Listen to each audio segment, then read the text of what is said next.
there, my name is Daniel Franco and this is the Creating Synergy podcast, your business and leadership podcast where we speak to high-profile leaders and thinkers about their careers and dig deep by asking the questions we all want the answers to, uncovering their stories, strategies, leadership lessons, and their secrets to success. So welcome back to the Creating Synergy podcast. My name is Daniel Franco, and today we have the great man Simon Hackett on the show. Welcome, Simon. G'day, Daniel. Good to be here. Off to a good start. Exactly. Here, mumbling my way through it. Very well. Thank you again. It's been, I'm really excited about this podcast. I have been for some time. You and I have had a couple of chats before, and we've gone down so many different rabbit holes. So I'm assuming this is going to go down the same path.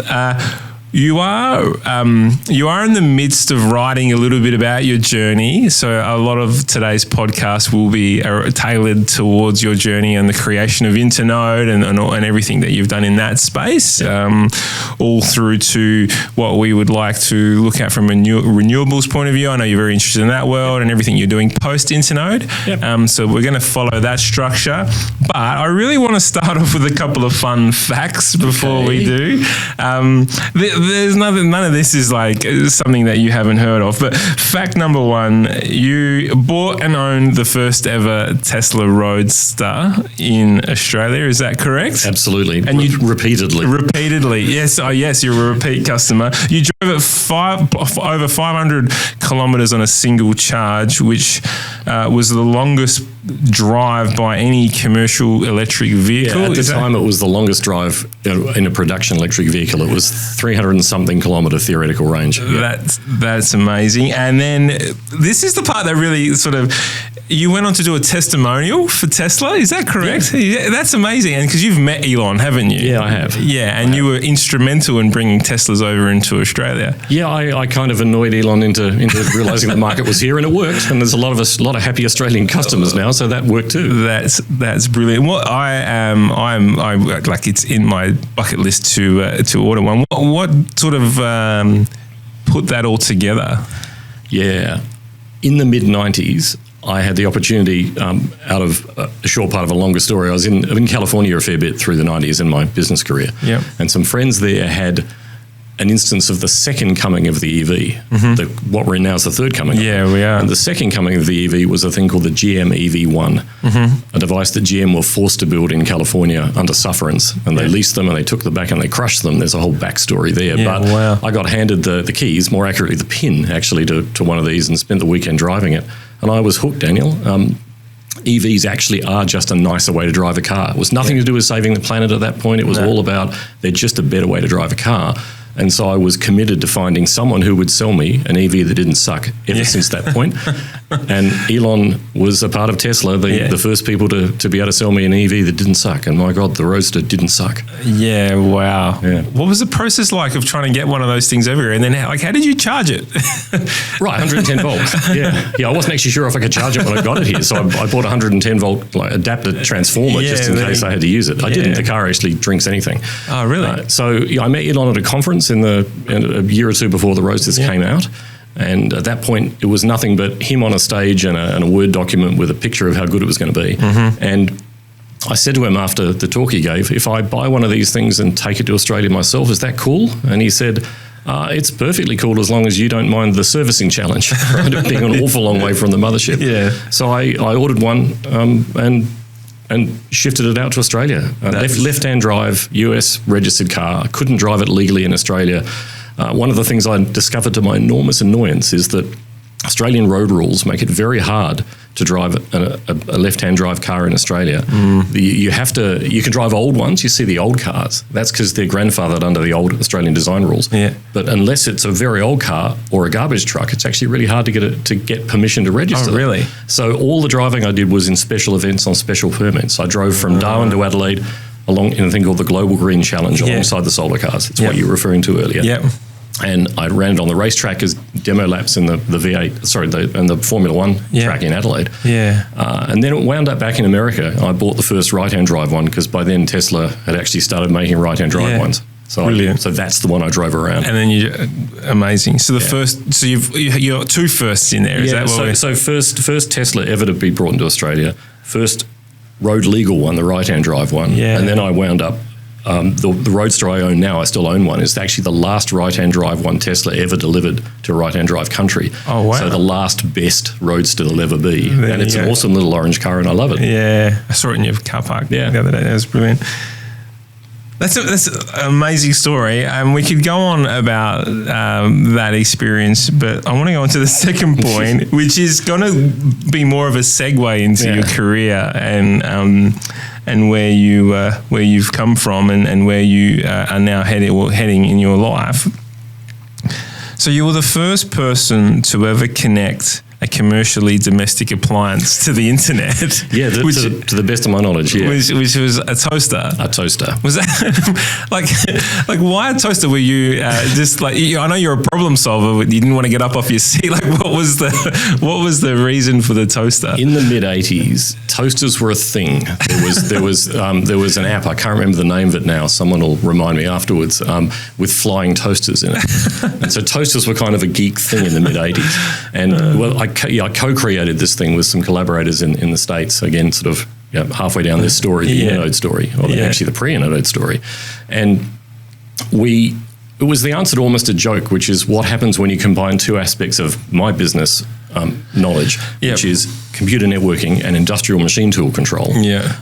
You get the opportunity to burn the bread from the other side of the world just because you can. Just because in the mid-80s, this whole IoT thing, Internet of Things thing, did not exist. You could argue this was the first IoT gadget ever built.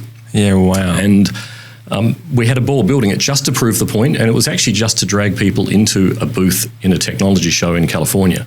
The collaborators I was working with at the time said, if we made one of these things, and at the time I was working at Adelaide Uni, and they said, if you'd come over to the States and spend a few weeks with us and actually make that work, we'd pay you to come out and make it work and let you show this thing at the booth. And I'd never been to America. I was a young kid just starting a job at Adelaide Uni after graduating from it. And why not? So we built this thing to burn the bread from the other side of the world. That is amazing. And I actually started Internode because of that toaster. Oh, wow. The word Internode is a collapse of internet and node, right? A node is a device on a network. Yeah. The whole idea was to make IoT gadgets, only the term IoT didn't exist. There was no market, and that IoT gadget cost $1,500 to build. Yeah. So I was 30 years too early. Yeah, wow. Think about that as a business if you'd... So going into the journey, you started off Internode. We'll talk a little bit about before how it all started, but there was a slogan I think that you wrote somewhere, or I read on one of your... Or maybe you sent it to me, that you wrote that you started out to build interesting black boxes that do things on networks, right? Correct, and like the toaster. Right? Yeah. So exactly. So Internode was an exercise in directly now what you call IoT, exactly that. Network connected devices that could control something in the real world. That's a long-term passion of mine. The toaster wasn't the start of that, it was the middle of that. When I was a university student, I had a part-time job writing software for industrial machine tools, well before I understood the term public liability. Yeah. I had software running on things like Apple IIs, driving enormous amounts of hydraulic equipment all over factory floors. Yeah, I had a ball doing it, but it created that real passion in me for getting computers to do something useful, physical in the real world, not just for making things race across a screen. What was it about computers at that time that just drew you in? Like, interesting question. Yeah, I realised through a nice combination of factors that I had a real aptitude for computers, by which I mean an aptitude for understanding and caring about how they work, and knowing at a visceral level right down to the wires how they work and why they work. It was a great era to do that. I was a school student, started out marking cards and sending them off to a thing called the Angle Park Computing Centre, something the state government had built, and they didn't realise what a great thing they built. It started the computer-related careers of multiple people I know in my kind of cohort that had access to computers, big expensive mainframes. And that place lent my school an Apple II, back when that was an expensive and esoteric thing, and it came with this little red book, which was had both the circuit diagram and the manual for how to program it in machine code, something that no one would care about except for some reason I did. And I opened this up, and for some reason, Daniel, it all made sense, and I just started doing it, and I realized I had this deep interest and understanding of how it worked, and I liked being in there doing the thing. Yeah. That aptitude. So it just spoke to you. Yeah, it spoke to me. Absolutely did. So that opportunity that was created by dropping this computer, which at the time was expensive, in the laps of me and a few other people at my school, a few other people only because there was this tiny cohort that actually found that interesting, and the rest of the kids went outside and kicked balls and played football, and we were the boring kids sitting inside playing around on this computer thing, trying to avoid the sport. And we really loved it. And you loved it. It's a different type of sport, isn't it, really? Well, it is, actually. It's a real sport and a real logic puzzle. That's a good way of putting it. Yeah. Do you... can you explain to us just how it all started then? Like, so you're this kid that's taken this interest in computers. Yep. You're working your way up through the ranks, obviously working at Adelaide University or the above.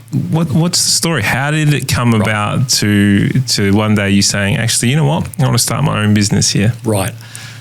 Happy to tell you that story. I will start at the end and say, for some reason, I always felt like I wanted to start a company.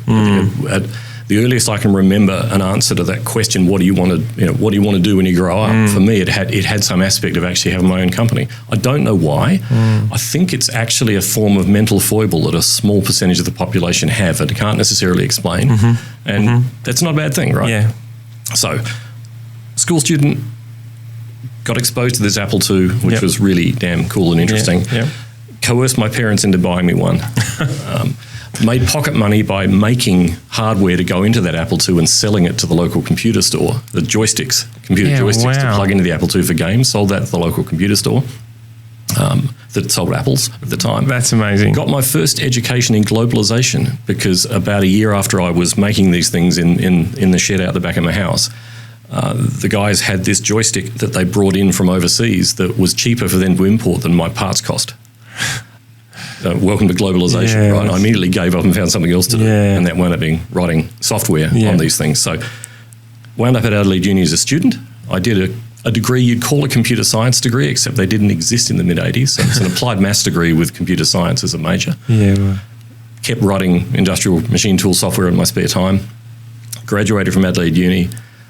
Had a job interview for my first and only job that I've ever had a job interview at, which is to go back and work at the uni as a thing called a systems programmer. Yeah, because it was like you're doing this uni course, but potentially smarter than the lecturer that's teaching it. In computing, maybe, right? At least high aptitude, let's put it that way. So got a job at Adelaide Uni helping to run the big mainframes, things called digital VAX VMS computers that the university had. And while I was working at the uni, I was there at the right place at the right time. So I was one of these people that were maintaining and running, being a sysadmin, in modern parlance, for these computers that the students are on, that I used to be one of. So there I'm doing that. This is the point where the internet gets founded in Australia. It was a creation of the university sector. There's a thing called the Australian Academic and Research Network, ARNet, and it was the Australian universities building the first Australian internet, knowing through collaboration with their colleagues in the US what they were missing out on. The US internet was already 10 plus years old. We had an email system only, and a pretty interesting Australian built one. So what year was this around? This is mid-'80s. So I got my job at the uni in 1987. Graduated in 1986, and then I was working at the uni in 1987. So I was born in 85. There you go. Right. So 1988-ish was the point where the unis got together. And they decided they were going to build the first Australian internet. And that team was about 20 people, and I was one of them. And we had a meeting at Adelaide Uni the year before the thing was built. And by sheer coincidence, it was Adelaide Uni where I was based. And there was a company that these big computers the university used, digital VAX VMS computers, the sort of things you would mentally associate in the modern world with people in white coats, sort of mainframes, big things, like things that make a fridge look small, with a CPU power probably less than this watch. And you would tune them up so you could have 70 or 80 people logged into them doing stuff. So those existed. Those things needed specialized software added to them to connect to the internet, because the internet was a new thing. It didn't come with them. And there was a little company in California called TGV, And they made the software that you needed for that. And they sent one of their guys out, their first employee after the two founders. TGV actually stands for two guys and a vax. And that third guy, Stuart Vance, got sent out to Adelaide, got wind this was happening, and successfully sold that software to all the universities because they had no choice, they needed it. Yeah. But I got to be friends with the guy. And I really got the hang of their software. He was the man that he and I were the ones that decided to do that toaster demo, right? Yeah. He then called me back a few months later and he said, hey, you know that thing we were talking about over dinner, that stupid idea of making a toaster connected to the internet? If you can do it, we'll take you out to our place in California and let you show that to the world. And so I did that, took 3 months leave of absence of the uni, went to California, first time I've been out of the country, had a ball working with these really smart guys in California. What an education. Unbelievable. For a little kid, right? Yeah. And I came back, and not surprisingly in hindsight, the next thing they did was offer me a job because they knew I was bloody smart at this stuff and there weren't a whole lot of people that knew their software backwards like I did. And I turned them down. Oh, wow. They were offering me 3 times my uni salary, another 10 grand US as a, to move, and this is the mid-80s. As in to offer you a job to go over there. To go to California and work for TGV in Santa Cruz in California, a fabulous place with really smart people. And I said no. Lifetime opportunity. I said no because I wanted to start my own company, damn it. Yeah. That was this incredible fork in the road, right? Yeah. That version of Simon would still be there, working for Google and would have made millions. Yeah. Being a small part of a large machine, but I wanted to start a company. Yeah. Right? So I turned them down. They did something hugely generous. They said to me, yeah, fair enough, we get it, because they were a startup. Yeah. But we trust you. And so how about we hand you the distributorship for our expensive software that runs on these big expensive computers, and you sell and support it in Australia because we trust you to do that. And so that happened. Yeah. They lent me 25 grand US, a lot of money at the time, again, mid-80s. And to start up doing that. So did they get a share in your business at all? No, they just lent me the money. And that software, Daniel, was really expensive, but also because it's software, really high margin. I kept half of whatever I could sell. And I got 15% a year maintenance cost for upgrades and support, and I did the support. Yeah. So they got their return straight away. Yeah, of course they did. Yeah. But the point is that they bootstrapped Internode. I was going to make little black boxes like the toaster, but in my spare time selling their software. The software sales worked really well. My accountant got really confused because I'd come, after 2 or 3 years, I'd hand in my books, which are really simple, which is that we'd made $500,000 in, and we kept half of it, and that was it. Yeah. And apart from paying a few people, it was really simple. Yeah. But that software and those computers were heading towards the sunset. That was already obvious, right? They were not going to be there in 10 years. Technology was changing. Right. Microcomputers were taking over the world. So I knew I knew I was going to have my best year selling that software before everything crashed in terms of selling it. And that happened. And that last year, we made $250,000 profit selling a license to Coles Myer nationally, I think it was, for running that software on their VAX VMS computers around the country. And I immediately spent 100% of it to turn us into an ISP. I bought all the hardware I needed to become an internet service provider in Adelaide because I knew how to do that. I was one of the people in Australia, one of the 20 people that knew how the internet worked by starting it here. Yeah. So I took that knowledge and said, I can be an ISP. And I bought a whole lot of modems and routers and stuff and started doing the internet thing, hired a few more people. So right place at the right time. But also bet all the money quite happily. Yeah. The upside is no debt, right? Yeah. And so Internode, until much later, never had any debt. And that's amazing. And I was quite happy to bet the money. So you're quite literally, another fun fact that you're one of the people that brought the internet into Australia. Yeah. Is that correct? Yeah, yeah. I was one of the team at the university sector that figured out what that was and made it work. I got the university to buy a Cisco router when Cisco's didn't exist in Australia because I sent email to this company called Cisco that I found on the interwebs, and their tech support was actually really good. So I said to the uni, these guys know what they're doing, let's go buy one of those things. And so I've been playing with Cisco routers for a long time. What a story. Does that, like the whole... But you're right place, right time, right? Yeah. Aptitude, right place, right time. You need all three of those. It's one of the deep lessons for me, right? And you don't want to be too up yourself about the fact that if you're in the wrong time, the aptitude isn't good enough. So I'm gonna ask you a question. I come from a construction background, right? I have done a bit of property developing in my time, and and my dad's a builder and family full of builders, right? Yeah. And the typical thing, you would have heard this before, as you walk down the street, my dad did this 1,000 times, and I've done it to my kids a couple of times as well, right? So you're driving down the street and you drive past the house. You go, see that house? I built that house. Like, that's the house that I built. Right. Do you have that same thought process with just the way we run business here in Australia now? Like this whole world, like right now there's internet everywhere in this room. And it's come so far. It's come amazingly far, but there's this connection to that point, and you're part of it. Yeah, I like the sense of being part of it. I mean, none of that that original infrastructure we built is still there. It's all been obviously superseded 100 times. Yeah.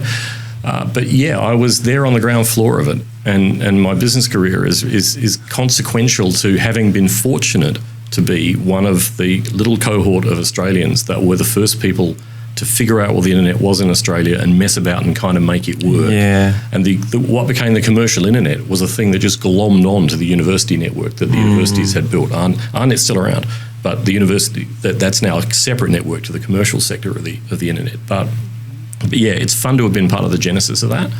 And really a lot of what I did in Internode was about, one of the ways I describe what I did at Internode is high technology plumbing. Yeah. Right? You come from a building background. Yeah. Well, I do as well. We deal with pipes. And my pipes, right? They're electronic pipes, but the concepts are annoyingly appropriate, right? Yeah. That you are building a tree structure distributing something through pipes. Yeah.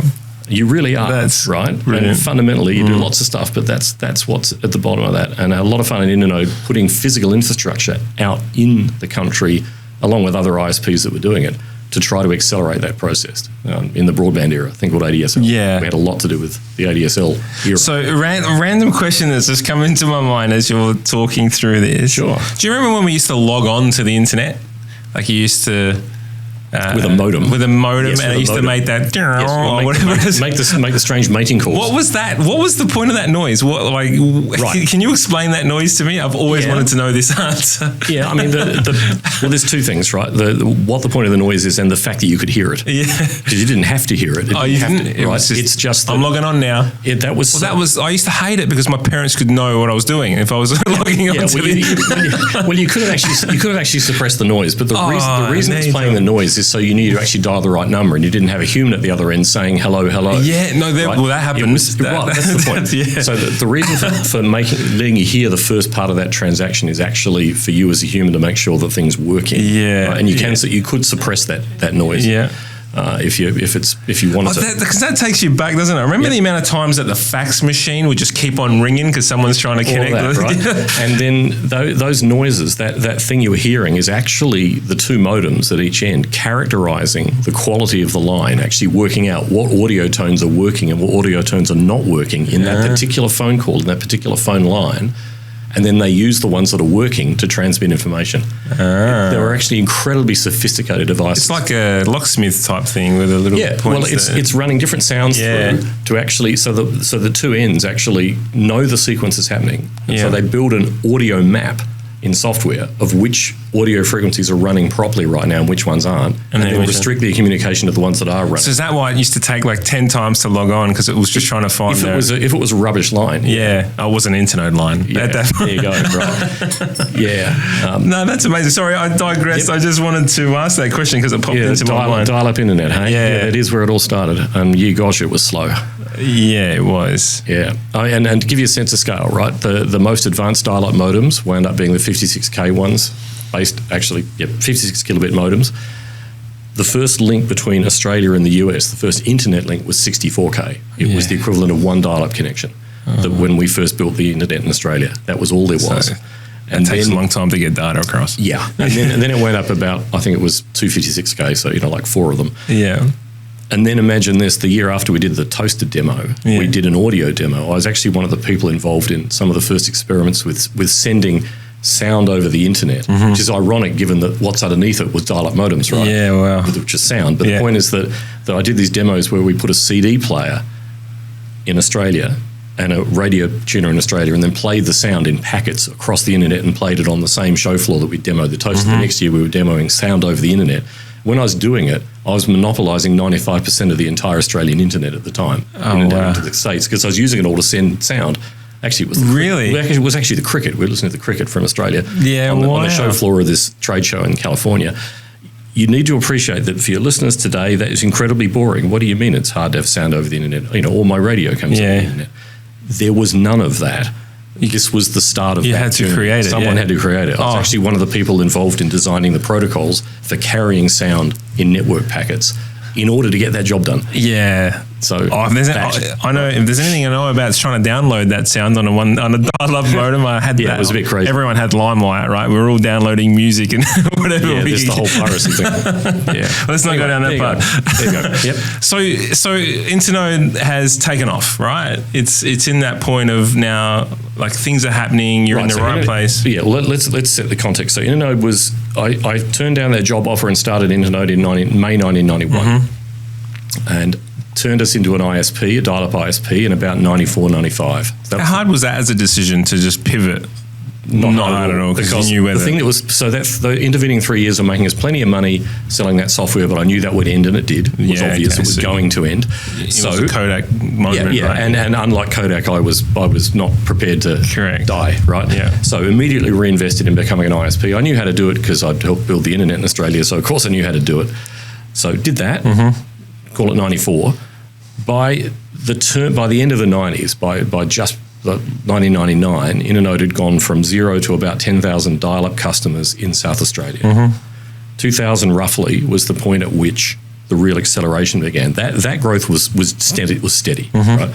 2000 was the point that broadband turned up in Australia, implemented as a thing called ADSL, the point where you start delivering megabits a second over those phone lines, many megabits a second, not just kilobits a second.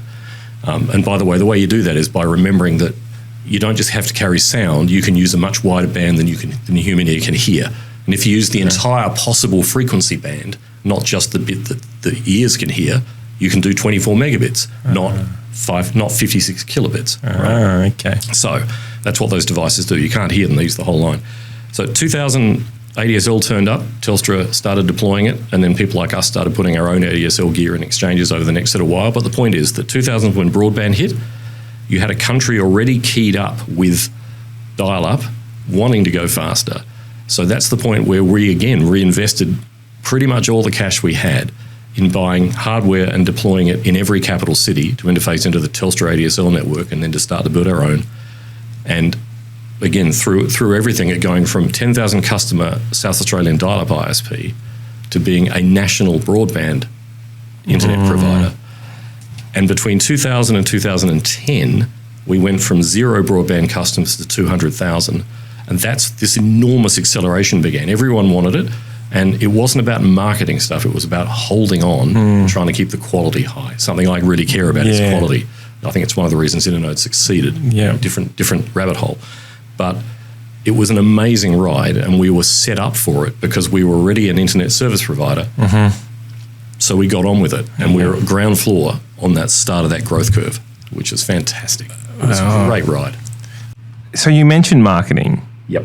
And you did no marketing. So how did people find out about this stuff? Right. 2 ways. Word of mouth. Yeah. Really, we were a word of mouth marketing company. I've always had this huge belief that if you deliver a very high quality product, people will tell their friends. Yeah. And I know we talked about this the other day, that there's also 2 sorts of businesses broadly if you want to scale a business up. Yeah. Very high margin, relatively low numbers of customers, or very low margin, very high numbers of customers, like a supermarket. Yeah, right. Yep. Nothing wrong with either business, but we wanted to do the high quality one. Nonetheless, we found ourselves in an enormous growth curve as well. So that's how the business. Well, your S curve would look like a vertical line. We were signing up 8,000, 9,000 customers a month in the middle of that. It's amazing.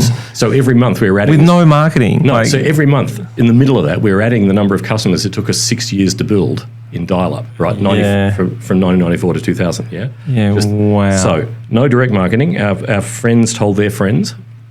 One of the things that happens in the geeky world is that if you've got the designated geek in your family and they get asked who they recommend as an internet provider, they're going to recommend one that works well so they don't have to hold their family's hand later when it breaks. Yeah. It's self-interest. Correct. Right? Yeah. The marketing we did do in the end was actually credibility-based marketing. In the era before social media, there was web forums, right? There were just discussion forums on web pages, which still exist as well, right? But they're distinct to social media, which feels about building followers and wearing bikinis. But web you forums, look good in one. No, web forums are one of those places where people discuss things, and there was a web forum in Australia called Whirlpool. Oh, everyone knows Whirlpool, right? Well, I was involved in Whirlpool from the early days, and it was a place where internet broadband customers would discuss the trials and tribulations of making this shit work. I did, but generally with you'd have to scroll through all the different. But generally with anonymous handles, talking about lambasting various ISPs, right? I did something which seemed obvious to me, but at the time was unusual. I registered an account there in my real name with my real affiliation as someone who ran a little broadband company. And I just started answering people's technical questions about how this stuff worked. Yeah. Brilliant, mate. What happened? It's educational marketing. And what happened over the next 10 years? Exactly. In hindsight, it looks planned, but it wasn't. I wound up, for a longest time, I was one of the top 10 posting rate people on Whirlpool by quantity. Right? They kept a leaderboard. By the time weren't you busy enough though? This is really deep. It's actually really deep. I was, but this was incredibly useful. I'm a very fast typist, and I've become a fast typist. Interesting, silly statement, right? I live like I type, fast with lots of mistakes. I know the feeling. So here's the thing: I'm on Whirlpool doing that, and people start interacting with me and start telling me about things that don't work on Internode, and so I'd fix them in plain sight, interactively with these people on that web forum, right? And people would suggest things and I'd fix them and tell me it was wrong and I'd fix it. And that built enormous credibility. By the time I was done with that journey, I'd made over 30,000 posts on Whirlpool because it keeps track of that number. Yeah, wow. And I lived in it. And I lived in it as a combination of, in hindsight, credibility-based marketing, but also real-time feedback about whether your internet service is working. Those people would tell you if the internet was down. And you could fix it real quick. It was. How were they writing it if they were? Then they dial up, right? The point is that it became a feedback loop between me and my customers. I wound up with our key technical support people also then highly involved on Whirlpool. I hired my first great tech support leader in Internode from Whirlpool because he was so good at this stuff. I wound up saying, "Can you just come and do this with us?" That's amazing. And that feedback loop and that credibility and that reality just amplified the credibility of what we were doing and the believability of it incredibly well. Isn't that an amazing lesson for anyone? It works so well. Who's building a business or trying to grow a business? Just be yourself, be honest, but be out there and be prepared to be criticised. Here's the cool thing. But you were just consulting, right? That's essentially for free, which is right. But if people tell you in public what sucks about your business in that environment, the big learning for me was they weren't trying to bring me down. They wanted me to fix it. And if you respond to that by fixing it, credibility goes through the roof. It's astonishing, right? If you respond to it by running away and pretending it's not there, if it's a political thing, then you will get rightly lambasted. Well, because people can accept that you're going to make a mistake. Just hurry up and fix it, right? So Whirlpool was the marketing. That's brilliant. So in this, like the world of exponential growth, right? Like the word exponential growth and chaos are thrown together and entwined so beautifully. And for good reason, right? But from your point of view, how did you guys manage through what would have been chaos, surely? Yeah, it was quite a journey. It was really quite a journey. And one of the ways I managed through it is realizing that no individual person can be great at every aspect of a business.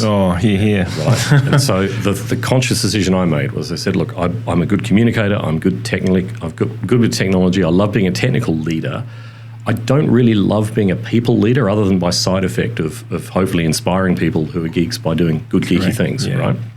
So very early on, I hired a CEO. Okay. So I was the managing director, but I was not the CEO, interestingly. I deliberately hired another lovely man whose name's Pat Tapper in the second coming of Internode. We actually had a near-death experience, but after the near-death experience, hired Pat. Pat's the one that grew the business from, at that point, 20-something people to just under 500 on the books by the time we ultimately sold the company to iNet.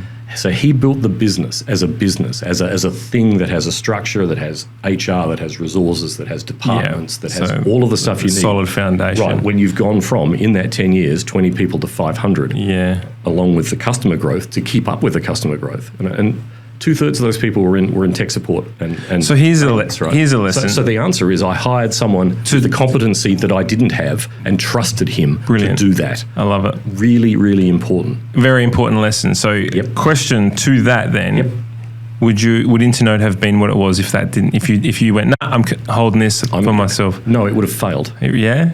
It really failed. And is that the near-death experience that you're talking about? It isn't. Okay. No, it would have failed because I would have been crap at it, and I wouldn't have been able to actually manage the business, and it would have made me sad, and I would have stopped, or I would have had a heart attack, or I would have, or the business would have performed so badly that it wouldn't have succeeded because it was justifiably crap. Yeah. Right. And I think it was justifiably the opposite. The near-death experience was before that, right? Which was actually that back when it was still a dial-up ISP, late 90s. I reached a point where I was in a relationship with a lady who was in Boston. One of the side effects of traveling to the US a lot, right? I got to meet Americans, and some of those Americans were nice people. Yeah. And I can tell you that a long-distance relationship between Adelaide and Boston is a hard thing to manage. Yeah. It was 28 hours door-to-door because I used to actually do the trip. Yeah, wow. That was brutal, right? But I was not a cheap day, right? And I was getting distracted with that because I'm a human being. In the end, it didn't work out nicely, and that actually got me even more distracted. So in the meantime, we needed Internode to keep running. When for a year or so, my brain was out to lunch, and I wasn't really involved in running it at all. Right? I was around, but my brain wasn't really home. Right? I was a sad puppy dealing with sad puppy things that had happened in my life. Yep. So we took one person we had in the business at the time and promoted them to being the CEO. One of our salespeople at the time in that software that was still being sold. And it turned out to be the wrong decision. One of the things you can really easily do is promote people beyond their level of competency and or beyond their level of comfort, right? And it was a knee-jerk reaction. It was wrong. And a year later, I figured out that she was solving every problem by hiring more people and spending more money, doing it badly, hadn't admitted that to me. And I had this wake-up call when I realised that the business was actually sitting there with the classic problems, right? Mounting debts, everything was going pear-shaped. We were going to die. No cash flow, Right, we were going to die. And I wound up having to, we had to take the business from 20 people back to 10, had the day when half the staff got laid off. Ouch. And spent the next year hand managing every fucking bill, climbing back out of that hole. Ouch. The second time we went past... And for someone who hated that. And someone who hated that with a passion. The second time we climbed past 15 people, we didn't stop before 500. Yeah, wow. Right? Because I was damn sure I was going to hire somebody brilliant at doing that process. And it wasn't that person's fault. We put them in a situation where we set them up for failure. Right. My fault, not hers. That's important. I 100% agree. The question I am going to ask you, though, which is one that's probably not talked about enough, but is a key contributor to culture of a business, to leadership, to everything, which is your personal life as a leader entwining with the business. Absolutely.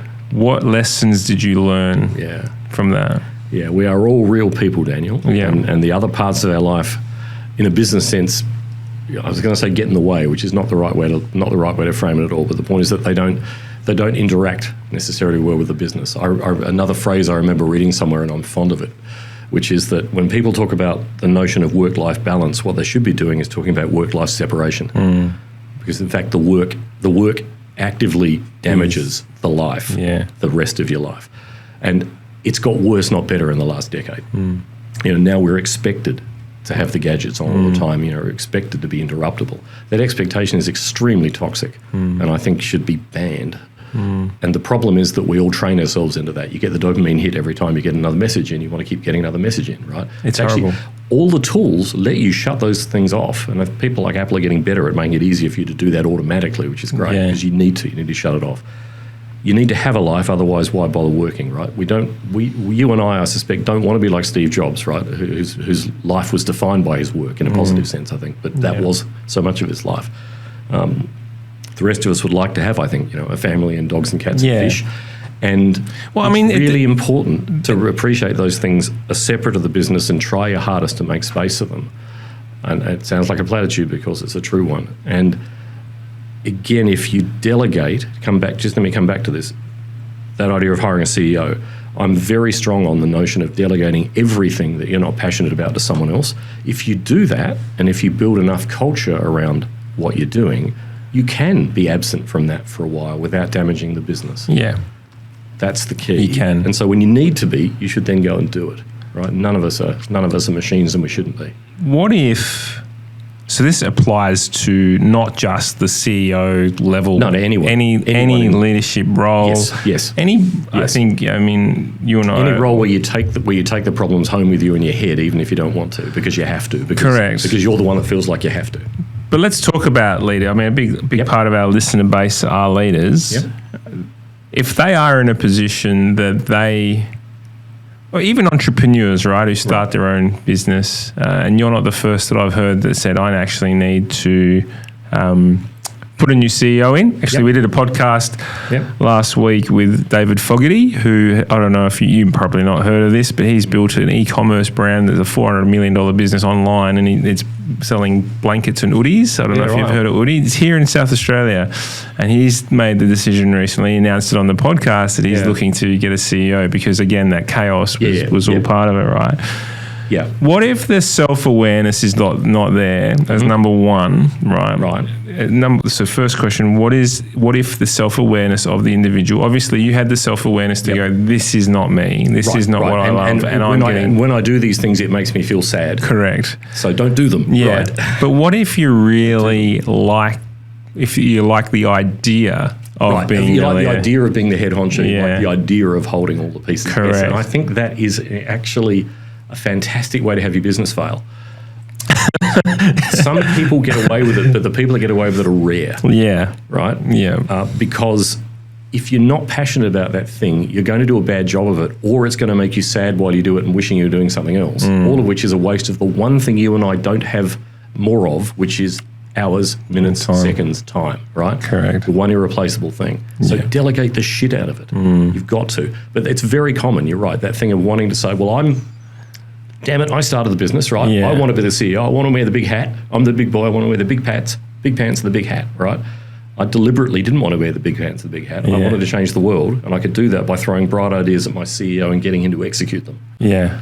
Right? What does that relationship look like, the managing director and a CEO? Yeah. For me and Pat, it was extremely effective. It was just high trust. Yeah. Trusted each other.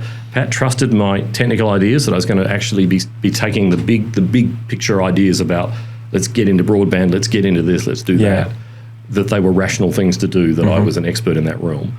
And I trusted him that he would grow the business appropriately in terms of staff and staff management to support that need. So it's two pipelines working together, really, wasn't it? And I absolutely just trusted him to do it. Was he a technical guru in the? No, so he was a people person, business person. He was a people person. So specifically designed. Yeah. He was in a senior management role in a business in the AV industry before we hired him into Internode. Brilliant. Right? He was a great people person.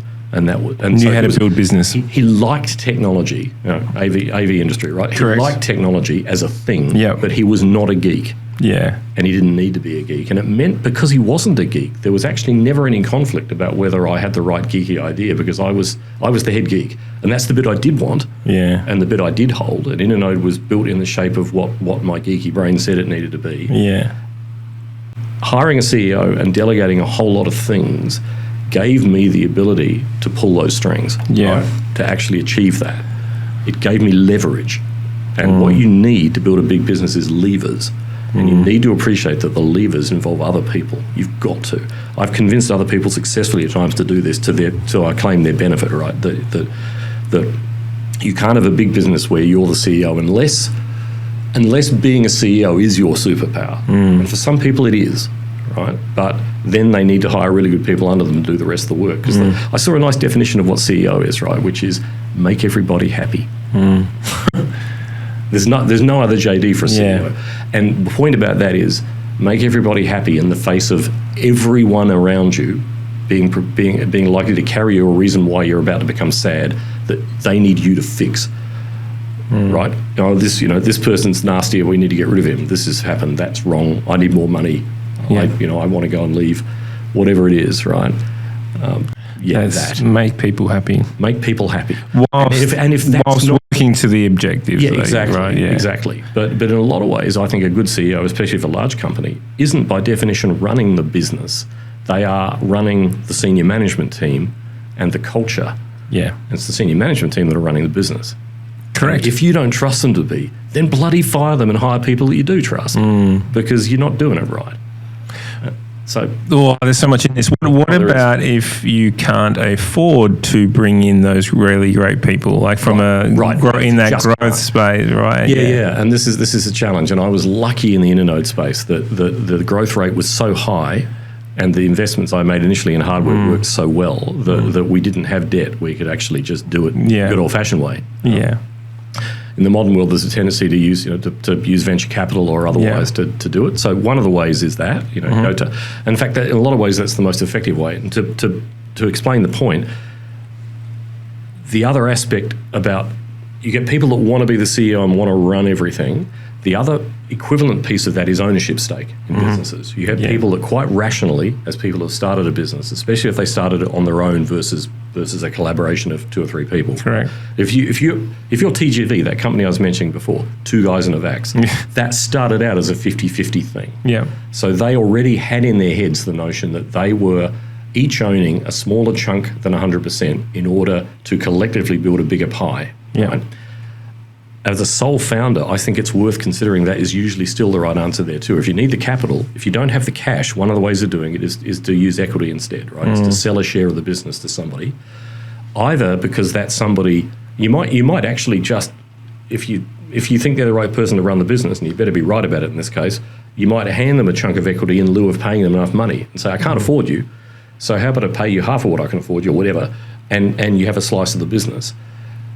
That's high risk, right? Yeah. Because if they're a bad person at it, now you've handed a chunk of the business to somebody you can't take back. Yeah. So the more conventional answer is in fact VC, right? It's to find an investor to hand a chunk of the business to.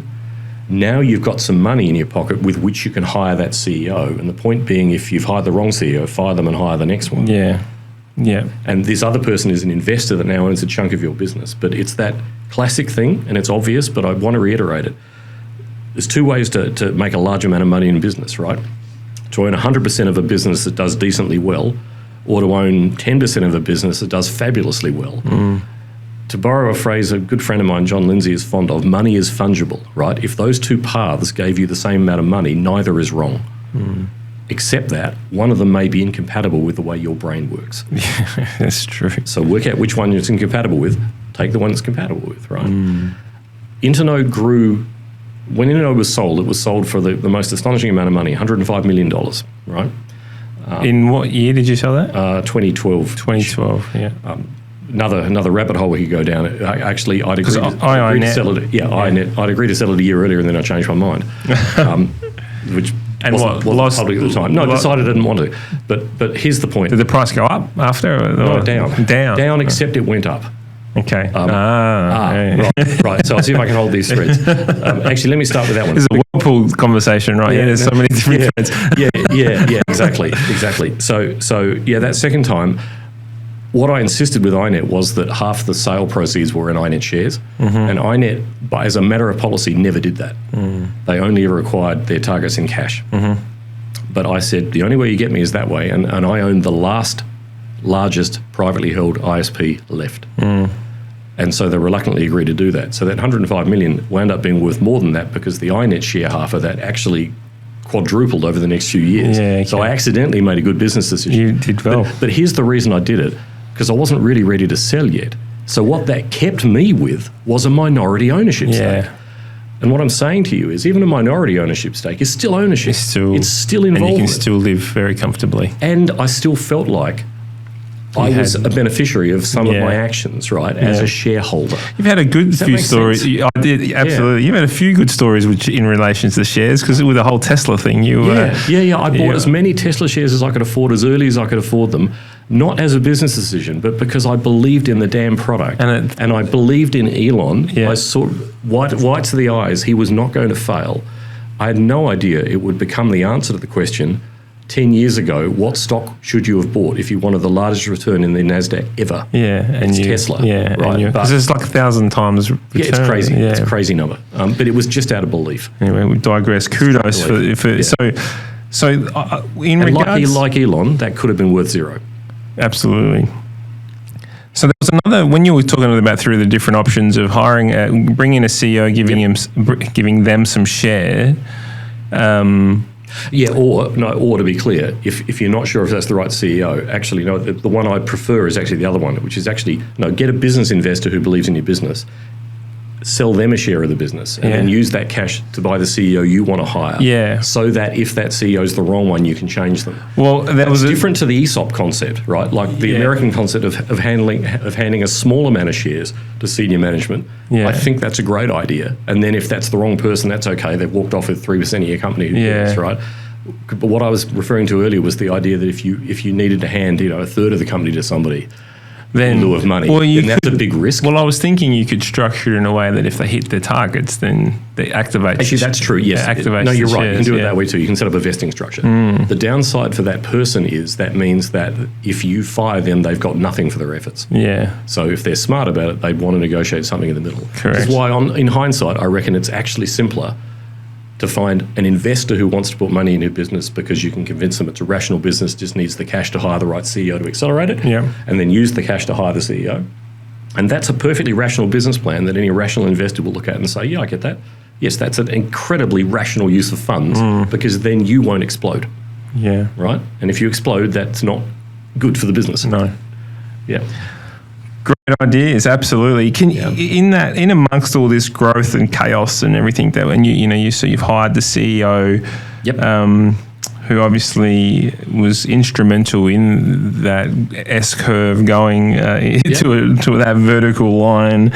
Was there any defining moments during this period of growth that really stick with you? Was there one piece of advice? Was there one course that you did, like a piece of learning that you did, one decision that you made outside of the CEO? Was there one thing or multiple few things that you just remember thinking, oh yeah, that's the game changer? In terms of surviving that growth? Yeah, interesting. Was it in terms of what enabled the growth? Right. And enabled you, because on that growth curve, it was a weird situation. You can actually really make a lot of mistakes, and you can. And the weird situation was that we were not encouraging the growth. We were not marketing ourselves. The growth was coming at us because it was right place, right time. Right, and people were converting themselves from dial-up to broadband. Yeah. And so, what I'm getting at is that one of the ways you can deal with growing too fast is to slow the marketing down a bit, so the phone calls slow down a bit, so you can keep up. Right? We weren't doing any marketing. That tap was turning itself on. So the entire thing was hanging on by your fingernail. That's amazing. That's what dreams are made of, isn't it? It was astonishing, right? And it wasn't about getting rich. It was about holding on. And what does holding on mean? I have this strong belief in doing the best possible job in terms of quality of what we were doing. We were very strong on high quality, high support quality, high network quality. It meant that we bought our own gear nationally to keep the quality of the thing going, right? To control the outcome. That's what led us to get this hyper growth phase to happen, because we were actually bloody good at it. Yep. So what we did, Pat just kept hiring enough people to keep up with the rate. We wrote all our own internal software to manage the process of dealing with people. So we automated everything we could, very much automated everything we could. We had to. So did every other ISP in that situation, I might add. Yeah. All bespoke software, because the industry was too new. You couldn't buy stuff to do this. So key bits of the code were written by people, including me, to manage that growth. Yeah, wow. To manage accounting and tech support and everything else. And look, I'd say to you, we just hung on, and we were honest about what we were doing, and where we did have a choice about not intentionally accelerating growth, we would hold back from until we could actually keep up with the rate. Was there ever a point where you were just saying, no, we can't do that? Yeah, that's an interesting question. As a more general statement, one of the piece of business knowledge that's worth appreciating is if you've got a choice between doing the right thing by your current customers or doing the right thing by customers that aren't, by people that want to become customers, you need to keep doing the right thing by your current customers as a priority. Yeah. You need to not piss them off for having supported you early versus someone who's just turned up in the door supporting you late. Right? I think there's a lot of customer experience things. It's critical to understand where someone is on their journey, right? And especially since our sign-ups were predicated on references from existing customers, they want to be the people you prioritise the experience of. So in fact, to answer your question, there were situations where we suspended sign-ups in particular geographic areas because our network was full. Okay. Right? Yeah. And it's really important. This is that lesson embodied. It was really important that we didn't produce crap performance for the people we currently had by signing up even more people and boiling that frog even harder until we could make that network link bigger. So we would actually suspend sign-ups in geographic areas if the link to that area wasn't capable of it, to preserve the quality of the experience of the people that were already paying us money. Yeah. Right? Really important. Makes sense. Right. The other point about Internode and the success factor for it becoming successful, by the way, is it happens to be a subscription-based business. And that's good luck. That's just what I knew how to build, right? But subscription-based business versus, say, lawyers, right, who charge by the hour. Yeah. So when you're not working, you're not earning money. Yeah. The beautiful thing about internet access is people are paying by the month, and even if you do deliver them a bad month, it takes a lot of sustained bad results to cause them to actually bother to change because they're all real people with real lives. Yeah. And sure, they might be annoyed and think, I'm paying $10 too much for this thing and I should change to someone else. But then the phone rings or the dog bites your foot or the kid comes home from school and you get on with something that matters. Yeah. So you're making money while you sleep, right? The entrepreneur's dream. And so subscription businesses like ISPs are an instance of that, which is fabulous. Yeah. And also, very large number of customers spending a relatively small amount each produces enormous income stability. They will not all simultaneously get the shits with you. And even on days when we had to put the prices up and the messaging on Whirlpool would say, the people on Whirlpool would try to convince me, I'm leaving and everyone else is leaving. When you looked at the numbers at the end of the month, maybe the churn out rate had gone up from 2% to 3% that month. Right, like in the real world, people other than the ones on Whirlpool with no lives, including me, have lives and don't leave unless it actually isn't working. They won't leave. Now you don't want to burn that credit. No, you want to fix it, but you get the idea. I get the idea. Yeah. Which brings me to a question around values. Then, is there? Yeah, and it was a very strong value story for me. Yeah, and so was values a really big piece of your puzzle when trying to create and grow this business? Yes, hugely. And what emphasis did you put on values as a business? Well, in my case, the values were about the things that led me to be on Whirlpool, right? They're about honesty and accountability and openness, which is something I believe in, and some of the inspiration I've got from various other businesses that have done that. And that's a choice, not a requirement, right? Be that open. I value that openness. I had a very strong ethos about delivering high quality customer outcomes and believing that would cause people to sign up. And so everything was about that. When my team got to realize that culturally, if they would give me two options for how to upgrade something, I would take the one that produced the better result, even if it cost more. Yeah. Because in the end, that was why we were all there. And we felt, Daniel, at that time that the industry felt like, in a good sense, we were the cowboys and Telstra were the annoying big Indians, right? Or the reverse. The entire internet industry, other than Telstra, was united in that period and would in fact help each other. And that's not collusion, that's cooperation. Things called internet exchanges, where we would connect our pipes together to get better economics when our customers wanted to talk to customers in another ISP. So I was a co-founder for a thing called the South Australian Internet Exchange that did that. Right? We do that because we had a common enemy. The common enemy was Telstra, who represented not. It was David and Goliath. David and Goliath, exactly. And it was not enmity in the sense of they weren't bad people. They were big, boring blancmange people. They represented a lack of innovation and a lack of coolness that we would exploit. And so culturally, we really felt like we were the good guys building good things for good people. And that culturally, it drove all of us. we felt like if we did a great job, we'd go home at night feeling happy, and our customers would reward us by staying as customers. And it worked. Now, not all businesses allow you to do that, but this one did, and that era did. Right now, and at the end of that 10 years, right, the internet broadband industry was saturated. Saturated meaning like mobiles are now, right? Yeah. Meaning if you wanted broadband and you could get broadband, you already had it.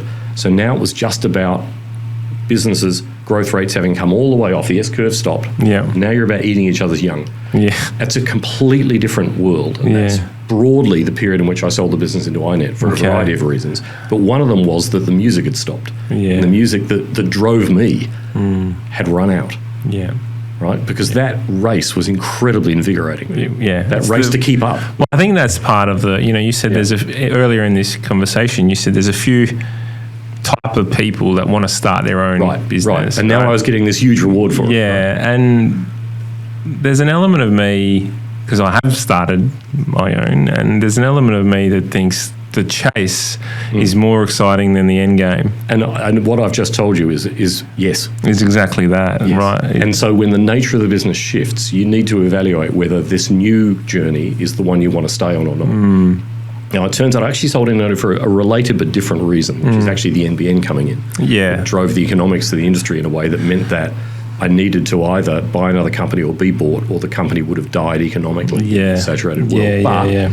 The other part of it you've just correctly drawn out, which is the nature of the game had changed. Yeah. That era had ended. Correct. And now it was no longer hard. In the middle of that journey, building broadband in Australia was hard and fun and exciting, and when we got a carrier license and we literally started digging up holes in the street and laying optical fibre in there because we needed to accelerate the rate of getting pipes in the ground. So we started putting our own pipes in as well, literally digging up the ground. And it was fun. Yeah. We became genuine plumbers. Yeah. Yeah. Because, the world not just theoretical plumbers. Well, the world was your oyster. There was no one really dictating what you were doing. Then, exactly. Then when the competition comes in and the game changes, now you've got to follow process and you got to... But again, think about halfway up the S-curve when all we can do is keep up. There's no issue about chatting to the other ISP of your sort up the road because we're both, our shared enemy is both the sheer boring nature of Telstra, and they're the customers you're going to steal, right?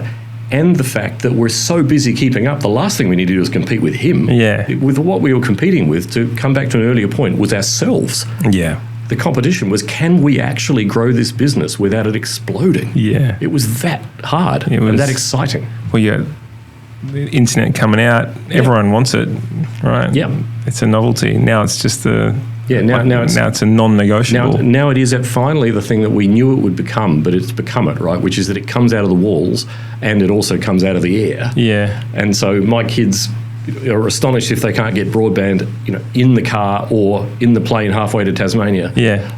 Because it's not quite in coverage right now. Yeah, this used to be hard. Yeah. Sure, Dad. Yeah. What do you mean? Yeah, it used to be really hard. That's unbelievable. I love it. So you talked about culture a few times in that conversation just then.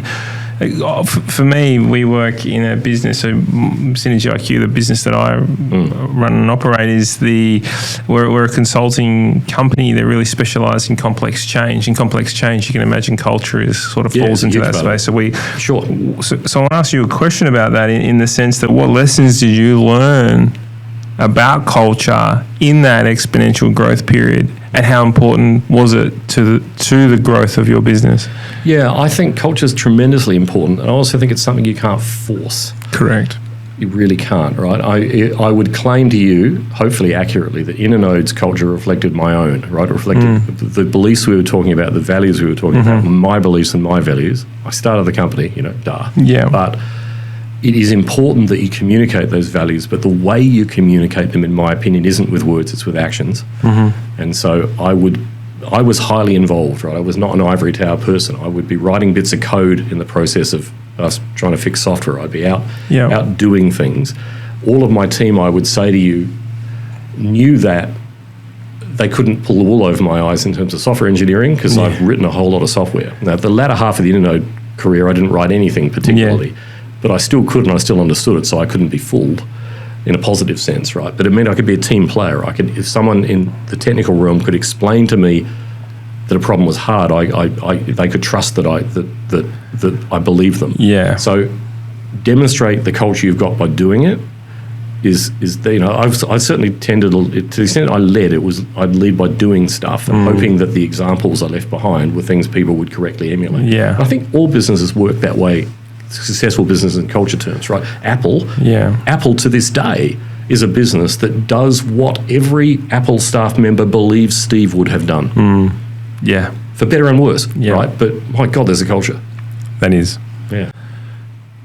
As an entrepreneur, startup, business, or even let's just call it any business that has a fast-paced, moving leadership group, right? So it's this play hard type scenario, work hard, play hard, or work hard, play hard type scenario, right? Yeah.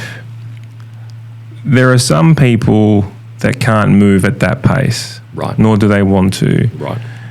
You would have seen that happen quite a fair amount in your time, right? Where you're 100 miles per hour, getting shit done, solving problems, and then so you set that expectation that this is how it gets done. Yeah, that's interesting.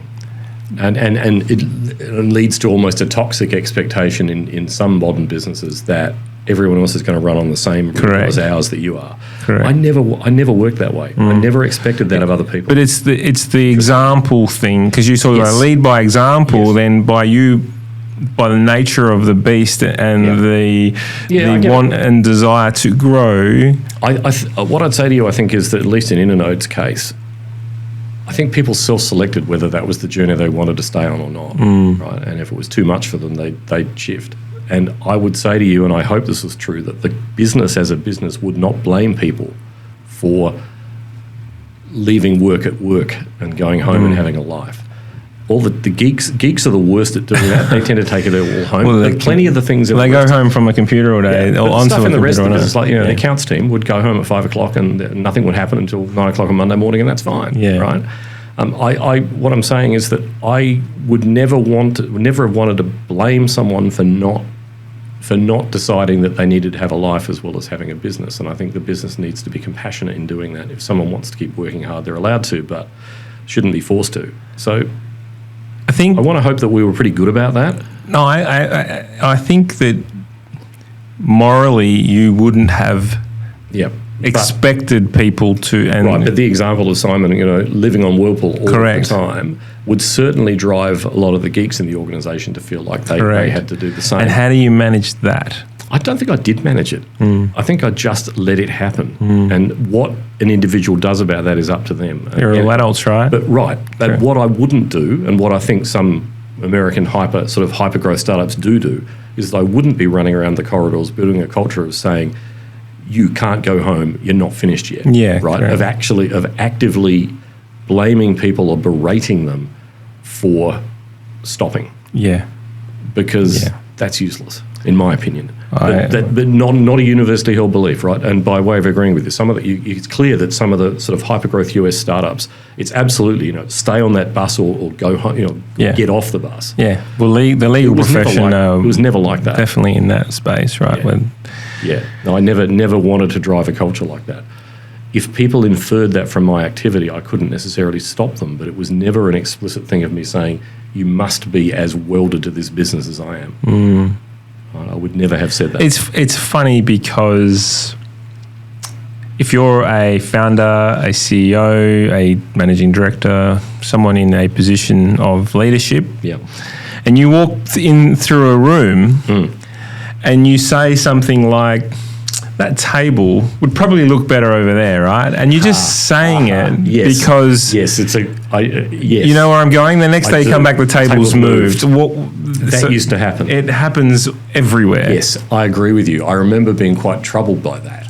You're dead right, that I'm someone who absolutely likes to discuss thought balloons with people. Correct. And yes, it's very hard for people to hear the thought balloon and not infer an actual call to action. 100%, yeah. Some of that's always going to happen. I tried hard to communicate to especially the technical team I'd be throwing thought balloons around with. Yeah. That the thing I most wanted is to be told I'm wrong. Yeah. Because I am as fallible as you are. Correct. We are all fallible things, right? My enormous non-work passion is flying things, right? And aviation is an enormous example of the fact that not that you can't be a great pilot by not making mistakes. You're a great pilot by not making a chain of mistakes. You will make a mistake. The trick is not to compound it with the next 2 or 3. Yeah. Every fatal flying accident typically involves multiple failures, not one. You can blow one thing, and in fact, you blow one thing all the time, right? All the time. So the people I got on best with are the ones that figured out I really meant it when I wanted them to tell me that I was blowing smoke up their ass and I was wrong. Yeah. I want to hear that. Yeah. It's the way I learn, the same way you do, right? Human beings learn from their mistakes. And one of the challenges if you're the CEO of an organization, or in my case, the technical director of it, is you don't want to get that God complex that says, because I happen to be the one that owns the shares and started the business, I'm therefore always right. In fact, the reality can be the precise reverse. Yeah, right. and the more that you are driven up that chain, the more disconnected you can be from the knowledge that used to make you right. Yeah, agreed. And so I just did my best to encourage my team to argue back, and they would see it. They would see that I enjoy the debate, and that's the point. You've got to. It's such a fine line, isn't it? And it's not something you can perfectly do. No, you just have to. You have to do the best you can. Because you're absolutely right about that effect. Without doubt, I think, and I employ the Steve Jobs attitude of hire great people and get them to tell you what to do, right? Like that, I absolutely believe that. Yeah, and in general, hiring people is an incredibly important decision. Yeah. If you haven't found the right person and you desperately need somebody now, and you've got the second best person there, don't hire them. You regret it. Yeah. It's so easy to hire people, so hard to fire them. Jim Collins, good to great, right? Yeah. Rule number 1 is get the right people on the button. That want to go in that direction. Yeah. And if you haven't found them yet, keep looking. Yeah. Don't hire rubbish people. You will regret it enormously. I love it.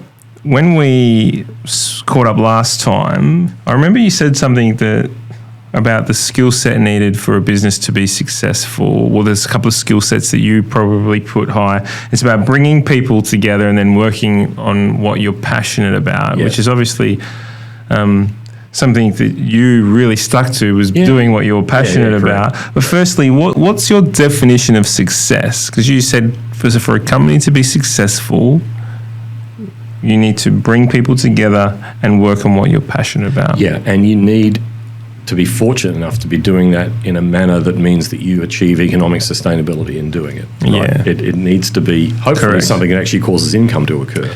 But the distinction being, it's that classic one, right? Are you in business to make money, or is making money the side effect of building a sustainable business? And for me, it was always, I say to you, it was always the latter, right? I wanted a sustainable business because being in my business was the reward of that day one passion to wanting to start a business, which meant I wanted to be in business. Now, for the business to stay there, it means it needed to be sustainable. Correct. It means you've got to earn enough money to make it sustainable. And I always chose the amount of money we charge for services, not on the basis of what the market price was, but on the basis of what we needed to charge for the business to be sustainable, and to trust that enough people would choose to pay that money, even if it was more than the guy up the road. Yeah. There was a point in time where another company, the low price leader in the internet game in that era, TPG, there was a point where they released broadband plans at a price that just made no sense to me. They were charging X dollars a month, where I couldn't see how it was possible to match that price without losing money. And it wasn't about us having a more expensive cost structure. I just had no idea what he was smoking. And it caused me a great amount of irrits for a few weeks. And then I got up one morning and thought, no, that's okay. We just don't live on the same planet as him. Yeah. I don't care. We're going to charge what we need to charge to stay alive. And we just kept right on going and ignored him. Yeah. Right answer. Yeah. Right? Charge what you need. And if you fail, so be it. Yeah. Right? But if you kill yourself, here's the thing. You can, in a business with lots of competitors like we had, you can get this mutually assured destruction sinkhole problem, right? That somebody drops their price to get more customers. Yeah. And the answer to their economics don't make any sense might be that they're idiots. Yeah. Or that they're loss leading. And either way, if you then match it, someone else looks at that and says, but Internode, who are these expensive people who've done this shit, I better charge that too. Because and you get this kind of rabbit, this whirlpool effect, like you said, the spiral. I think if you're just don't do it in that scenario, someone like yourself, using the Internode example, TPG comes in, puts the prices down. Yep. You guys should double down on customer service. Damn straight. Right? You know, like it's you play off. Exactly. On that. And you say, look, it's more expensive, but there are things we can demonstrate that you achieve from that that matter that we will deliver to you. I agree. Beautiful. I love that. So looking back, I want to get into another sort of part now, and this is probably a good segue, but looking back, what were some of the most critical things that you learned about yourself through that growth and rise of Internode before you sold? Well, and now looking back there, you've sold. Yeah. I did trust myself, and that worked, right? In other words, I trusted that the things I believed in were actually things that would cause the business to be sustainable. That obviously worked. Yeah. And you know, I had to learn, like everybody, that none of us are Superman. And sometimes, some days, some weeks, some months, you haven't got the motivation you need. If you've built a good enough business up around you, you can step out of that for a little while, and it won't die. And there's something. It was really deep learning for me, right? There's a classic thing here. If you or a member of your staff is irreplaceable, you must figure out how to make that not the case as rapidly as possible, right? Like nobody's irreplaceable. Yeah, you cannot have that staff member. Key person risk. Right. And the answer to that is solve it. And that comes to the question of because all of us can have immediate hitters, correct? Right? And various medias hit me over time. Like they hit all of us, and we're all human beings. We're not perfect. Well, that comes to your point of sustainability. Yeah. And actually, there was a question I was going to ask. Company sustainability and mental sustainability. And 100%. So actually, can we just jump back quickly? Yep. Because now you've said that, it's just gone, I need to ask this question, right? So the sustainability part of the business, and you're saying you wanted to build this business that was sustainable. Right. Which is an absolute goal of mine as well, right? How do you know when you are sustainable? What's the key critical factors that come into play that you know when you are sustainable? Yeah, I think it's, that you are making more money than you're spending. That helps. Right? In other words, that you've achieved financial sustainability. But that can stop overnight, right? Then you're not. It can, but in a subscription-based business, it actually can't stop. So every overnight. business has to find out what that. Right, it is. So it's in a subscription-based business. As long as the product you're selling is still deliverable, then actually you're extremely sustainable. Right? So that's the useful thing. If the business is based on delivering labour services to people, then your risks are around your own human availability and around the market you're working into shifting. Yeah. But if you've got economic sustainability out of that, the other piece is what I was talking about with key man risk, right? You want to try and build a world where you can make yourself replaceable in a perfect world. Correct. Because otherwise the problem of not doing that is the whole existential kind of load thing. And I feel this is something I feel like I should have felt, but because I think we built a good business with a CEO that wasn't me, I didn't feel it. That notion that I could get up in the morning. Here's the funny one, right? Your bank manager, at that point, right, my bank manager would give a home loan to any of my 500 staff because they had a job. Yeah. They wouldn't give one to me because I was a company director. That's not a reliable income source. Wow. That's not a reliable business. They could go belly up any time. Yeah. Right. Isn't that funny? That's it. Right. But your income would have been. But the point to flip it is that I can, if I got the shits and just turned the business off, 500 people would be out of a job. So therefore, maybe 1,200 families would be looking for another source of money. Yeah. Right. That's a lot of mental load at one level. Right. It never really hit me. I was aware of that intellectually. It didn't impinge on me mentally, because the business was so sustainable, right? That it was ticking along, and so I could just let it tick along for a while and it would be okay. Yeah, I think it's a fear that a lot of entrepreneurs face is that there's this. There's this thing about the people relying on. They're relying on me. I must work the long hours because people are relying on me. And what's right? If that's your problem, not theirs, and you need to fix it by making yourself not someone they're relying on, or convincing yourself that they're wrong about that. And those things can both be the case, right? They're wrong about that, And maybe so are you. Yeah. Oh, without doubt. Because it's definitely... shit'll hit you. You'll get sick, it's right? definitely something that sits in my gut, right? Yeah. And I find myself always getting...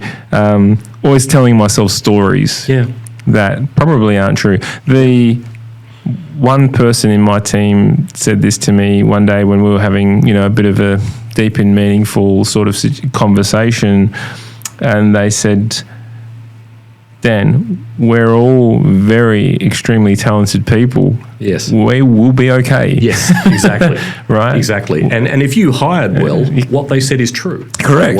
If you hired badly, it might not be. Absolutely. That's, head wobble here. We only we only hire the best. Yeah, we only hire the best look people. At Gab's here, right? If it wasn't for her, this podcast wouldn't be up and running. There you go. But so that's a really excellent self thought. How do I work with?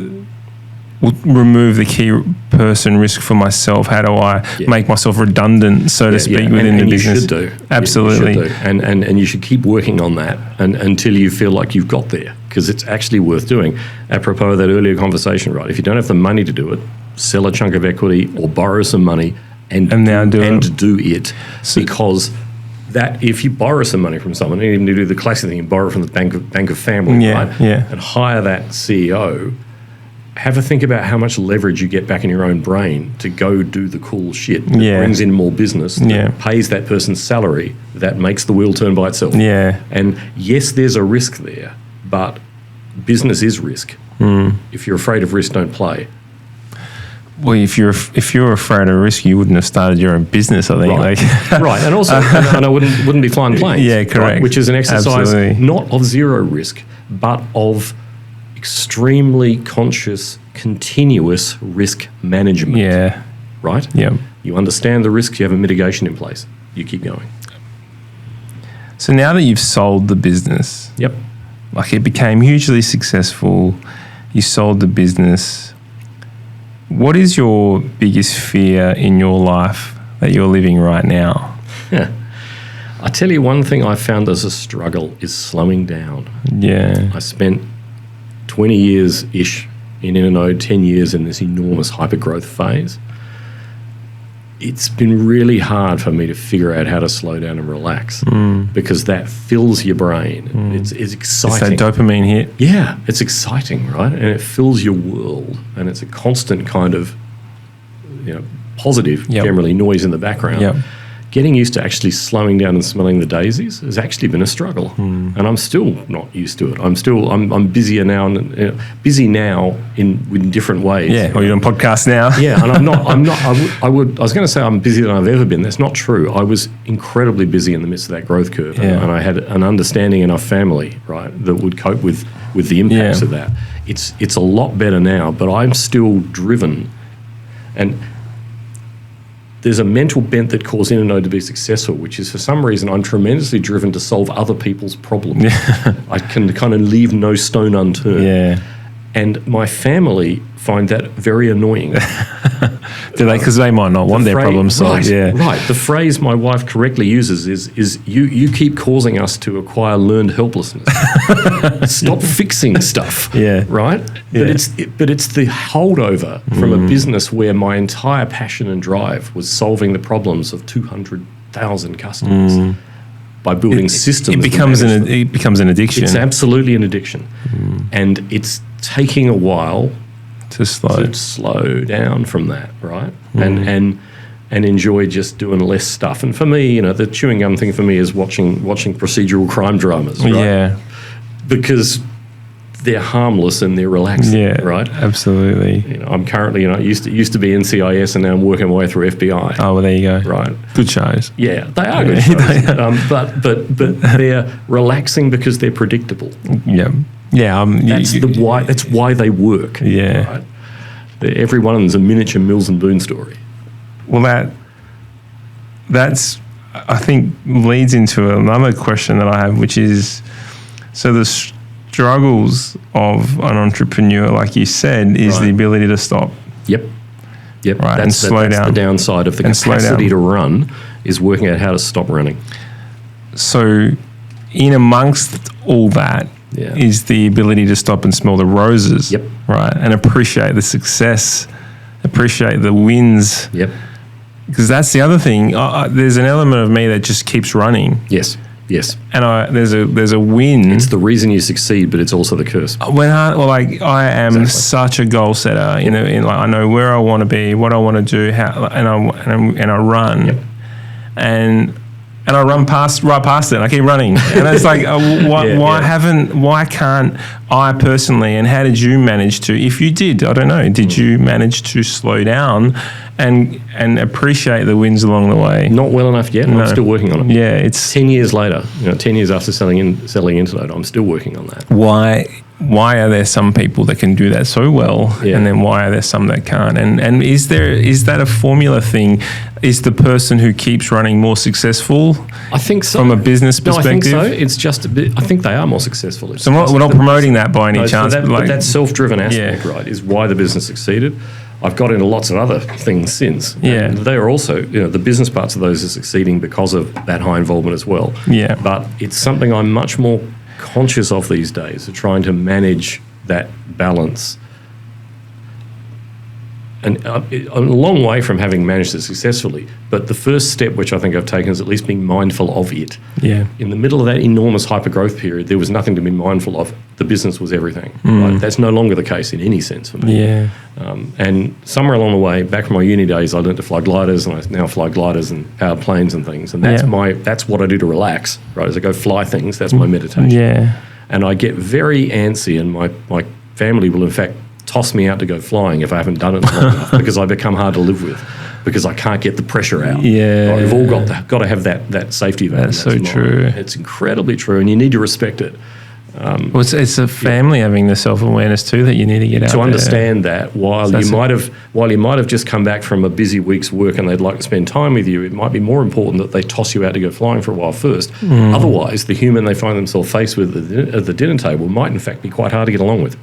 Yeah, right. 100%. Which does not achieve the intended effect for you or your family. And it's a running challenge. It's not a. I'm not claiming to have solved this at all. No. But again, mindfulness of its nature is the start, right? Acknowledging it. Yeah. Because there's this family piece in here as well that we need to touch on real quickly, which is how do you fully pursue and realize your visions and your goals while at the same time cultivating those loving relationships with your family. Yeah. Like if you don't know how to stop. Yeah, then you reach a point where you're actually going to have to figure out how to stop, where you won't have a family to stop with. Correct. And that is the case. It is the case. And certainly I am incredibly fortunate now, because the exit of Internode was so successful, right, that money is not a challenge to me anymore. My own life and what I do with it is more. And I do have a lot more time to hang out with the kids than I used to have, So when my youngest wants to be run out somewhere, I can do it, because I'm fundamentally sort of mostly kind of working from home. Yeah. The COVID era even made that normal. Yeah. And if he needs something, he comes first, and that's good, right? One of the things I've learned as each of our kids have grown up and left the house is that you don't get those days back again. Yeah. So it's not a chore, it's a joy, damn it. Because they will leave eventually, and then you'll miss them. So did you consciously manage that through your growth period at Internode? No, not nearly as well. No. Right. Again, in that high growth period, it was just about holding on, and various pieces of family life suffered significantly as a result of it. So if you were giving advice to an entrepreneur or someone who's leading a business or a high growth business or CEO or a senior leader or whatever it might be, someone who is obsessed with their work, what advice would you give in managing their families? It's a really good question. And the answer will vary by person. It's a question of what matters more. And what I'm getting at here is there's the platitude that we always hear from politicians when they retire or whatever, right? That I am retiring to spend more time with my family. And it sounds like the classic kind of nonsense phrase. What I've come to learn is that I suspect in the majority of cases it's absolutely true. That is the reason, right? Is they've had the epiphany that says, if I want to still have a family, I need to stop doing this other thing, or I need to do less of this. People lose their families in the meantime, right? So some people succeed in business at the expense of their families. you've got to accept that your mental health, to be more general about this, right, which is tied up in family and friends and what you do on the weekends and what you don't do on the weekends, you have to accept that by definition you will achieve less work this week if you spend some time not working. Yeah. I know that sounds really stupid, but it comes back to that point about the only asset we don't have more of is time. You need to accept, unless you're a superhuman Steve Jobs, that your business may not succeed quite as well as it could have if you spent the extra hour in the office. But, maybe that's all right. Maybe that's actually all right. Acceptance is critical, isn't it? Acceptance of that is critical. The other thing about it, which is actually the reward for accepting it, is I have watched people spend too much time in offices, or even just as students, right? You reach a point where you spend too many days working on something. I used to say in the office, these days you might be at home, right? You spend too many hours working on something, and it is better to stop and go home, because the 5 hours you're going to spend getting bugger all done because you're tired already and making mistakes, it's better you just go home and come back and hit it again in the morning. That those times when you feel like you must stay on with your nose on this grindstone is probably the time at which you should fucking stop. Get out of the office and go for a run, or go fly a plane, or go get a hamburger. Yeah. Because it's that thing it's the lens you need to remind yourself of, right? On my deathbed, will this tender really matter this much to me? Yes or no, right? No. And it's important. And it does not feel that way in that moment. But no, it doesn't matter. It actually doesn't matter. It's a hard lesson. Because it really doesn't feel that way. Well, I think, but you hit the nail on the head that everyone's going to have different varying levels of what that might look like. Yeah, and what trade-off they're prepared to have in the rest of their lives. And it might be family, it might be friends, it might just be your own happiness, it might be all of those things. If your happiness is defined solely by your business, then maybe you can just be a single person that's incredibly good at that. Maybe that's all right. Like, that's okay too. But you need to have made, but it's a choice, but it's also a decision, Yeah. So if that is the case and everyone's got their own sort of version of events and what might be best for them, if happiness was a recipe, and that had all different volumes and different mixes and different, what would yours be? Yeah, what recipe would yours? Great question. Yeah, because obviously it's different for everybody. It has to be, right? And it's what that sort of mix of what you might call work and what you might call life is. I mean, the thing is that my work never felt like work. It was inherently a source of enormous pleasure. Otherwise, I wouldn't have done it, right? It was a hugely stimulating thing to do. So for me, that formula involved doing that stuff that made me feel good. We all want to do things that make us feel good, right? And that's, I guess, the trick is figure out what makes you feel happy and fulfilled and motivated, and try to maximize your opportunity to do it. And that is different for all of us. As I mentioned earlier, for me, one of the challenges is actually slowing down and relaxing, finding pleasure in doing nothing. Yeah, that's not the same as being bored, right? My kids have a tendency of, if they haven't immediately got something to doom scroll, that they're instantly bored, which is a kind of learned behaviour thing that causes me, as a completely different segue, to wonder whether these smartphones are a good or a bad idea. We can, cue an obvious long conversation. Yeah. But I will say to them, and as I say to you, I can remember the last time I was bored. I reckon I was about 13. Yeah. I've never been bored since, because if I let the music stop, some bright idea worms its way in about something. At the moment, we're building a new house in Tasmania, and there's all these ideas in the back of my head about how I'm going to build energy systems and geothermal systems and control systems. Yeah. Of course, I'm going to write the control system for it because I can. Yeah. And this isn't work, this is fun. Yeah. Right? It might look like work from the outside, but it's not. It's passion. Yeah. Passion's an enormous thing. And like everybody else, Daniel, I get up in the mornings at times and I'm sad and I'm unmotivated and I'm wondering why I'm here and I'm feeling old, like I'm old and I'm going to die and I'm not, None of us are like this all the time. We can't be. You just got to work your way through it. And eventually something will pop back up that's interesting again and you'll get on with it. We've got to pick ourselves up and get on with it. Yeah. One of the most annoying things in my life is the idea that I can't live nearly long enough to keep, to have sufficient fun with this stuff. There's a motto I really enjoy that I did not invent, right? My intention is to live forever or die in the attempt. Yeah. Because I'm busy doing shit I like. Yeah. Wow, what a great situation. I remember once I was in a taxi in Sydney and the taxi driver was yammering on about how he hated his job, and I'm thinking to myself, is it all right if I like mine? Is that okay? Yeah. Because I actually like my job. Yeah. I feel that way too. Yeah. You mentioned boredom in that. Right. And so something that went, and you said there's this idea that oozes into my head, right? Yeah, it always fills the gap. Yeah. And I was just pondering on that as you were speaking, thinking about being bored.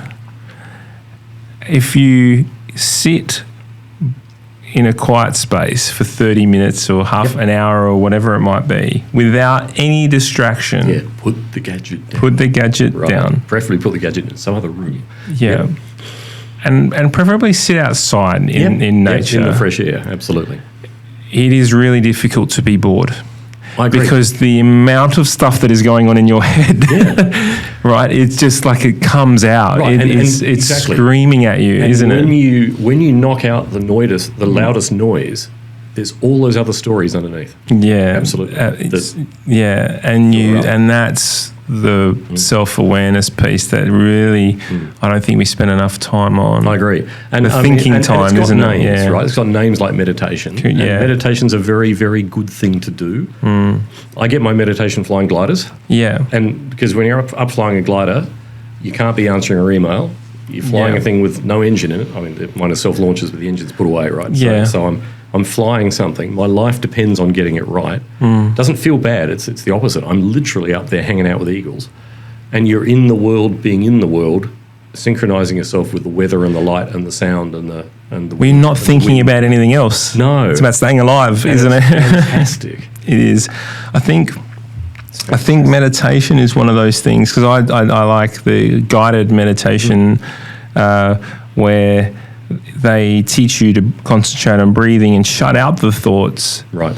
There's an element of me that loves just sitting there within my thoughts and just exploring, trying to unravel the mess that is in there. And that's a good thing too. Yeah. It's not the same thing. It's not. It's also correct. a good thing. Yeah. So I think there's two parts to this that we got to think about. That's what I'm saying. There's two different types. The second one feels more like almost more like mindfulness, and the first one is maybe meditation. Yeah, it's interesting, isn't it?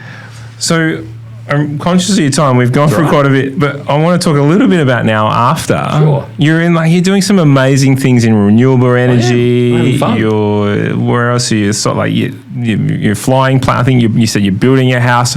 I know that you've built an airstrip on that. Well, you've got an airplane the airstrip was there, but we've improved it. Built a new hangar. So you're doing some amazing things. Like, tell us what's happening. And so renewable, I know, is a very big passion of yours. Let's talk about it. Yeah, it is. So when I sold Internode, I suddenly had a huge pile of money burning a hole in my pocket. Immediately, it's a tough life, isn't it? Having a lot of money does not solve all problems, but ye gods, it solves a lot of them. It does, yeah. Like it really does. We're all working to try to get that problem solved, right? And it gives you a whole lot of other avenues of opportunity. So I did two things immediately. Immediately sold the company, paid off the mortgage on the house. Fantastic feeling, and bought the expensive, incredibly awesome plane I'd always wanted, and then proceeded to get trained to fly the thing. Brilliant. And I'm still flying that thing. Yeah. I'm enjoying the hell out of it, right? Yeah. Because that was my reward to me, was this really nice thing. For your listeners that might know about planes, it's a thing called a Pilatus PC-12. It's a fantastic thing. It's a 10-seat turboprop. Same thing the flying doctor fly. Yeah, great. And it's a awesome piece of work. Because you've flown the F-18, haven't you? Yeah, I've flown an F-18. Is that the Top Gun model? Is that the time? I think they had some F-18s in that. They're old school fighter jets now. They're pretty cool fighter jets. What was that like? Oh, awesome. Yeah. Just a lovely rush. Did you fly like by yourself? Was there someone in it? You don't get to fly those things solo unless you're a RAF pilot. Yeah. Okay. So it was a 2-seat one that I got the opportunity to fly in, which is actually a rare opportunity. It was another long story, right, that got me into it. But actually the least interesting plane to fly, other than the enormous power of it, because they're computer-driven planes. The idea is they're very boring to fly because... They're very smart. Because the idea is the pilot needs to have their head available for shooting things. But back at the ranch, because we've gone down a different route. Yeah, I know. Sold, let me think. Sold the business, paid off the house, bought the plane. What I decided I wanted to do by way of investment, which is, what I've done since is we've made a lot of investments in things, right? We bought property, bought shares, invested in various startups, invested in various other businesses, The drive I formed in my head, Daniel, was that I wanted to find ways to invest in businesses that used technology to enhance the sustainability of the world in the renewable sense, right? Which led me to investing, for instance, to becoming what I'm the largest investor in an advanced technology battery company based in Brisbane called Redflow. Yeah. They make a battery that's not lithium and not lead acid. That's incredibly cool. And what's it made out of? It's a zinc bromine flow battery. Okay. So it has a fluid in it, in water, a zinc metal and bromine running around in distilled water.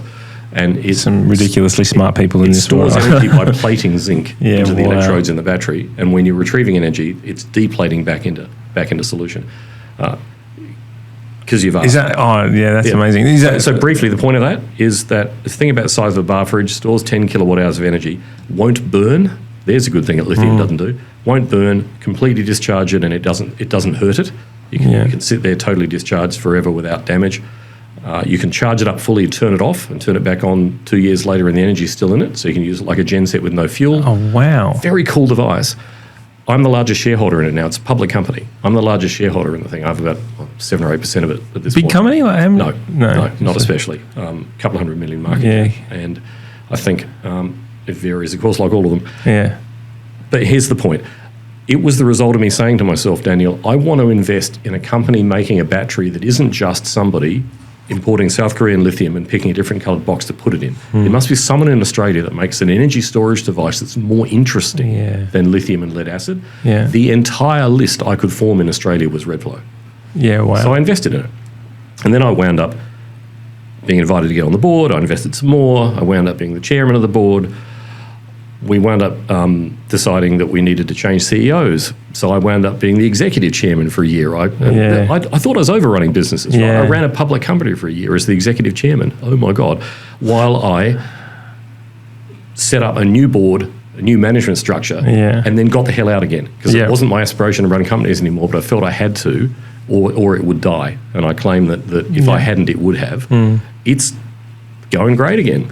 Is the ultimate goal to sell to companies like Tesla, the batteries, for them to change that? Because Tesla want to put things in transport devices, and that battery is a stationary energy battery. It's not, it doesn't have the energy density of lithium. Okay. It's less dense. You put it in buildings, like homes, offices. Okay, right, it's a different market. Yeah. So anyway, the point is, I started investing in things to come back, pop the stack 3 levels that use technology to advantage sustainability in the world. And so, battery company. I've sort of taught myself and worked with lots of people that sit in the industry that builds solar and batteries. I've got a big solar and battery deployment using Redflow batteries in my office in Adelaide. Built a really big similar deployment in a farm we bought 6 years ago in Tasmania. That's the one we mentioned. The farm's got a runway. It's got 800 sheep. It's got a river running through it.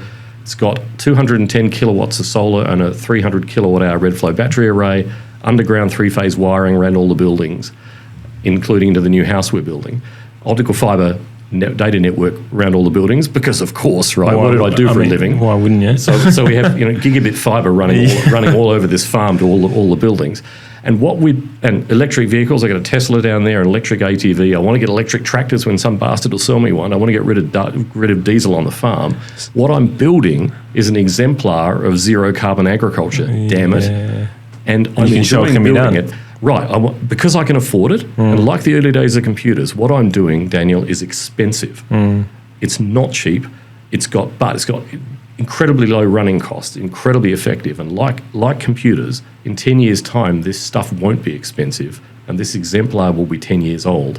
Like Internode, I thrive on building exemplars of things for 2 reasons. 1, I enjoy it. 2, I hopefully inspire other people to do the same thing. And that's the culture piece again. So I've actually taken the interior culture in Internode and making it exterior. I'm having a ball, honestly, doing it. I love it. Because you're setting others up for success, ain't Because they can see it can be done. And the people that have built leading this thing, by example, isn't it? And the contractors in Tasmania that have built this stuff are winning awards for it and are inspired to do more of it. Yeah.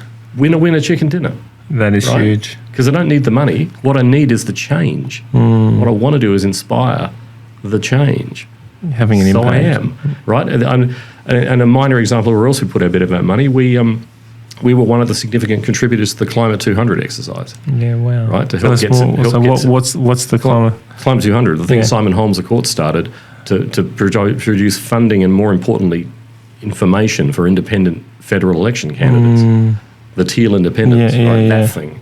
Because I'm because if I could do one thing in the world, Daniel, it would be to find a way to exercise enough mind control on politicians to get on with this shit. Yeah. The frustration I feel and the future blaming our children will correctly give us for not getting on with fixing this shit because we can fix it. It's incredibly frustrating. Yeah. So I'm leading by example. Well, it's the 4-year mindset, isn't it, right? Like it's just frustrating. Oh, yeah, this is no different to the conversation we just had with Adrian Temple. Yeah. It's the 4-year mindset's horrible. The lack of visionary. And it's the one downside of democracies, right? Democracies are arguably the least worst form of government, but what they lose out of compared to the Japanese and the Chinese systems is the lack of capacity to have a 100-year plan for anything. Yeah, yeah. And my God, do we need a 100-year plan for this? They play the long game, don't they? Yeah.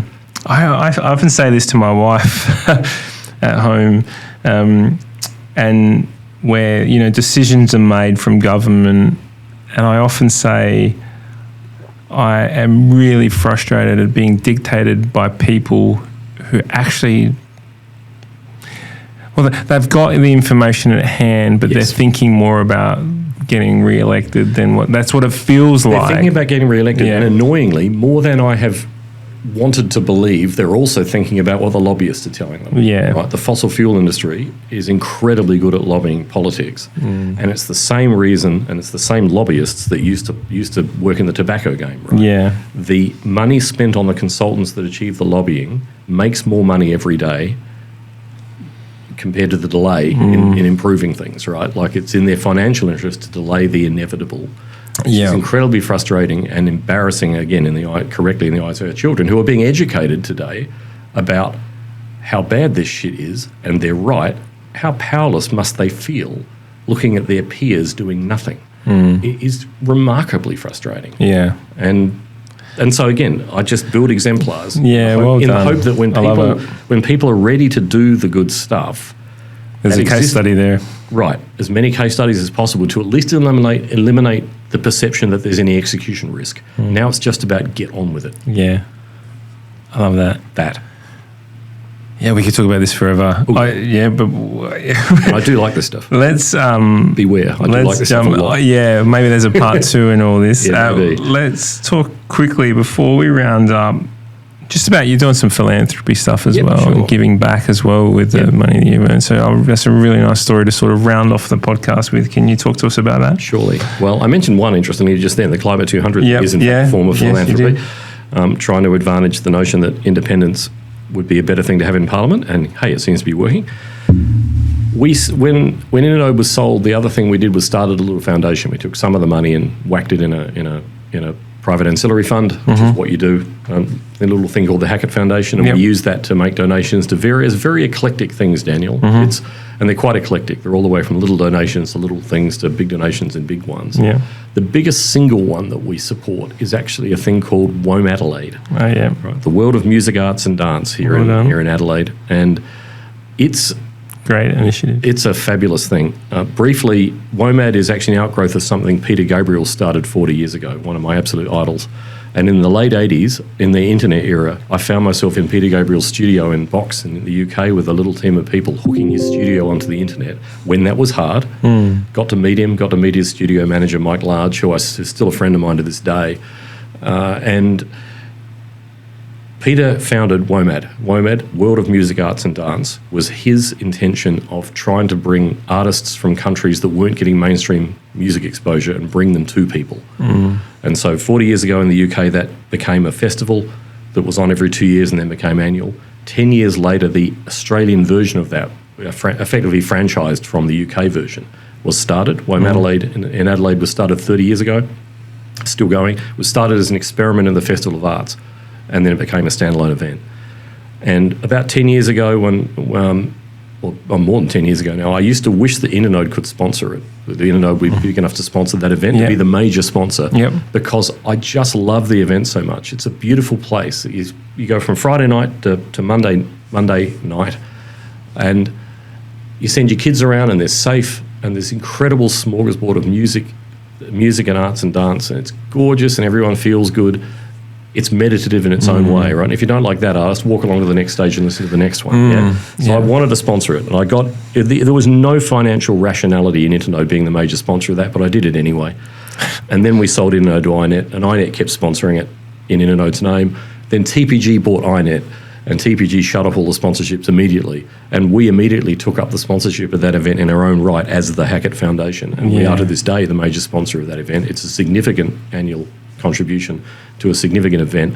And I feel so warm and fuzzy walking around that event, feeling like it exists in part because of that decision to support it. And it's directly giving something back to the state that I love and the country I love, and giving back in the form of music. I mean, what a great thing. I have no musical talent. My mother was a great pianist. My son Gabe is awesome. He plays the cello and the electric guitar and a bit of piano. The only keyboard I can play has letters on it. So I make up for that lack of musical talent by hanging around with artists. Yeah. And WOMAD gives me the fabulous excuse to hang around with artists and make people smile. And it just gives us a warm and fuzzy feeling. And that's another answer to that question, the thing we were talking about. What do you do to feel like, effectively, why do you want to get up in the morning?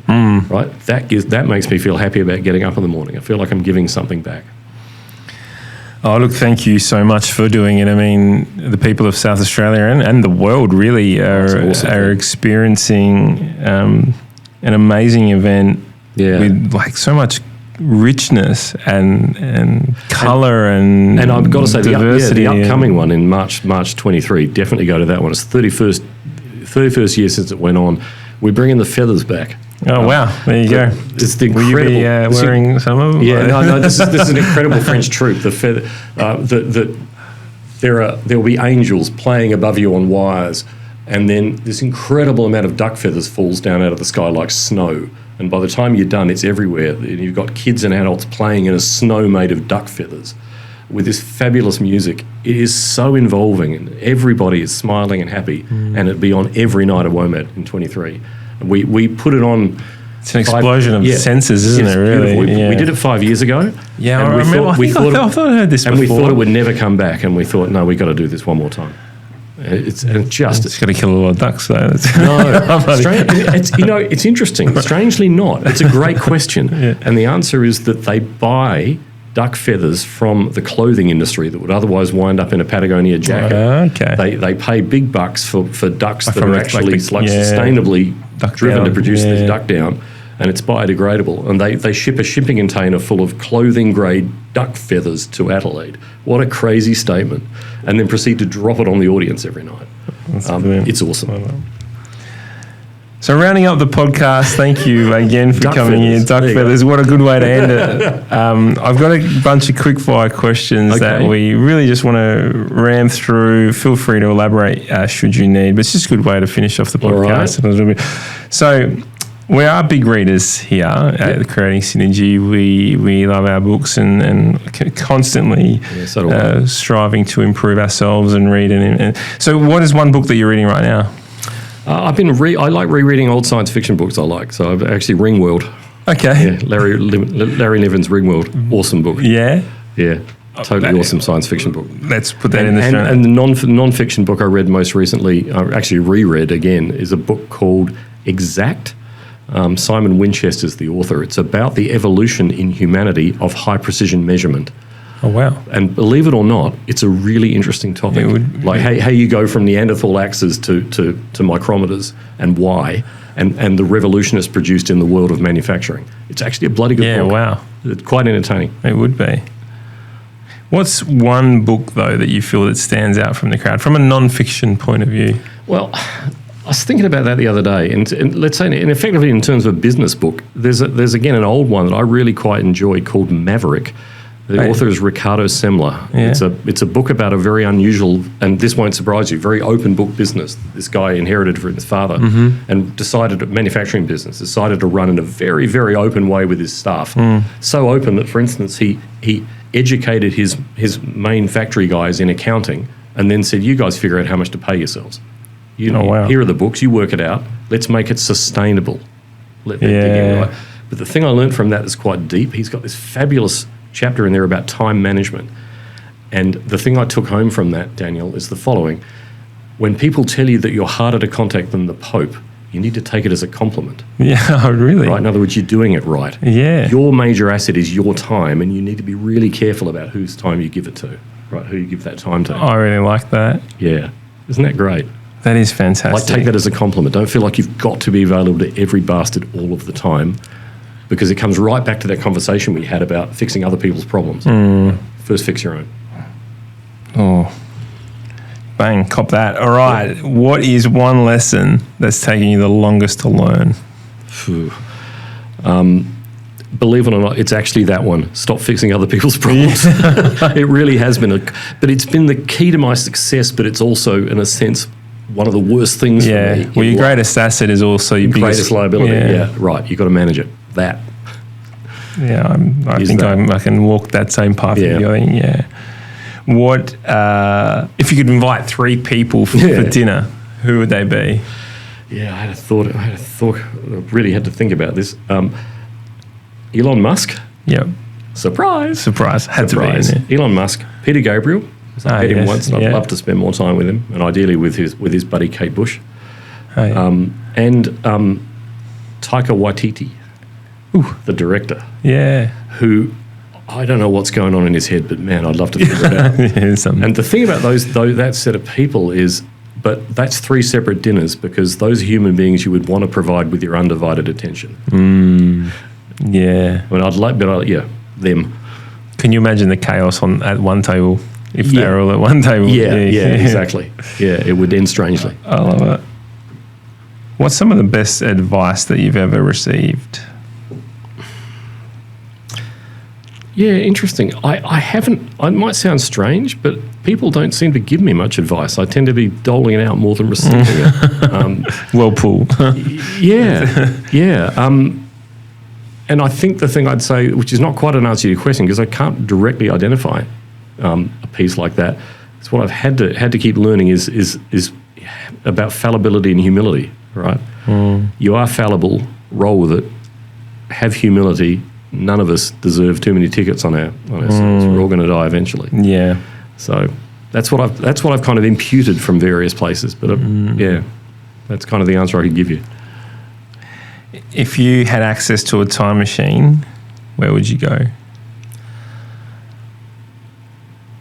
I think I'd like to go forward a couple of 100 years to figure out how the hell this current story ends.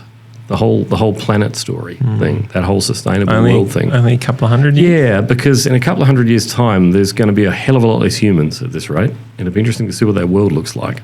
Yeah, only a few 100 years. The other thing I'd love to do... Why do you say that? Because the climate change thing is going to cause non-linear destruction of habitat, right? It could be a very tough couple of 100 years if we don't actually start not destroying our planet. See, I start getting really worried it's now. It's non-linear is the point, right? Yeah. When the ice caps melt, everything happens really quick, all of that stuff.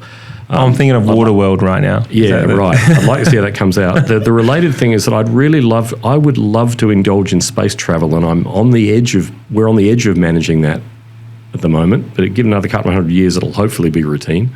Hopefully. I'd love to fly in space. Well, that's why you're inviting Elon, right? Yeah, exactly. To say, yeah, mate, what do I do to get a ticket? Yeah. Get me on that rocket. Yeah. Yeah. And do you want to live on like a place like Mars, or do you No, Elon does. I don't. I like Earth, thanks. Yeah. I'm good with that. Earth is much better. And look, to be clear, I'm an optimist about the future of the planet. One of the things people get wrong, of course, is the planet won't end. It's just the humanity that's threatened, not the actual... The planet will throw it all off and give it 1,000 years. It's like a bacteria. That's an antibiotic, right? Yeah, exactly. There's too many of us. But, I'm actually pretty optimistic that we will be able to throw enough technology at fixing the problem well enough and fast enough.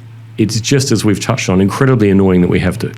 Yeah, I think it's a shame that we have to. Yeah, it's a shame that we have to. That's exactly right. One of my favourite TV shows was growing up was Stargate. Do you remember that? Yeah, I do remember Where Stargate. you could just instantly go to another planet through a gate. That's what I'm waiting for. That'd be fun, wouldn't it? I don't want to travel through space. I just want to walk through a gate and end up there. You reminded me of a show I used to watch at my son Gabe's age, which is Space 1999. Yeah. It's terrible. That's drama. what made it so good. Yeah, it is. And everything was kind of curvaceous white plastic. Yeah.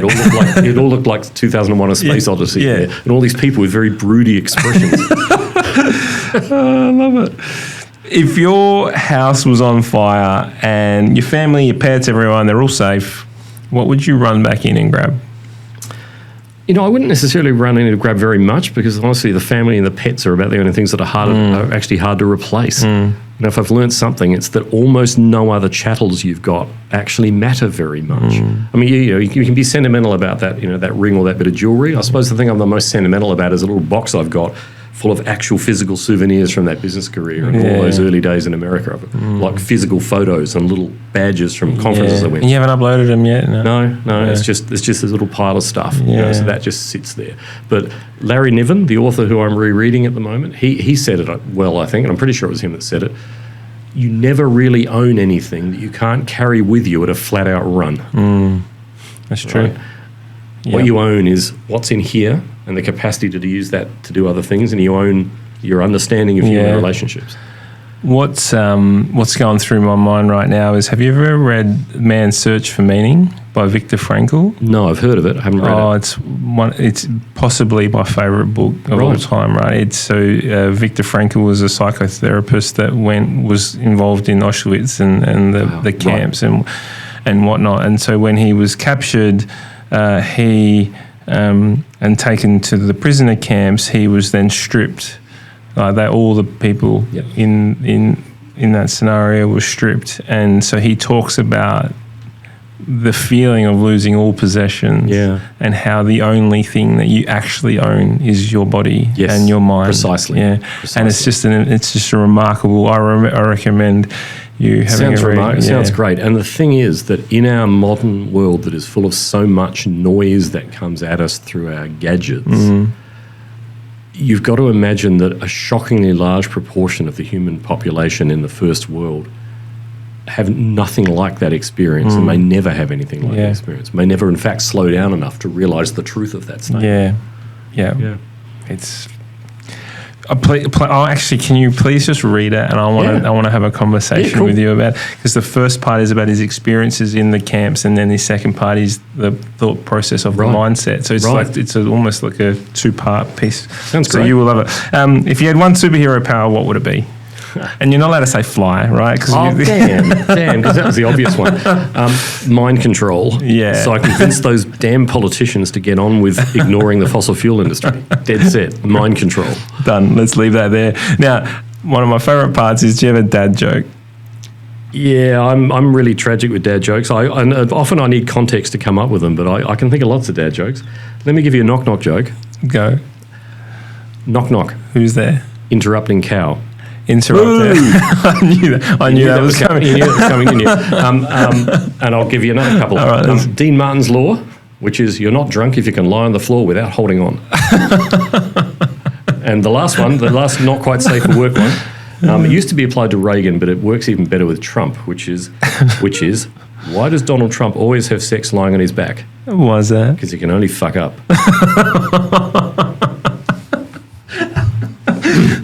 Sorry. No, that's brilliant. That's not getting edited out too, Gabs. That's staying in. I love it. Look, Simon, thank you so much for your time today. It's been a remarkable conversation. One that I know that many leaders, entrepreneurs, business owners, whatever it might be, will listen in and get some really great knowledge. So thank you. And look, thank you for everything that you from silly things from Tesla, bringing that into Australia or being a part of that, to creating internet, everything that we kind of do and the way we work today has got a little bit of your fingerprint in there, which is just a teeny bit. An amazing accomplishment. And, you must be very proud of yourself. So thank you. Thank you. It's been a pleasure.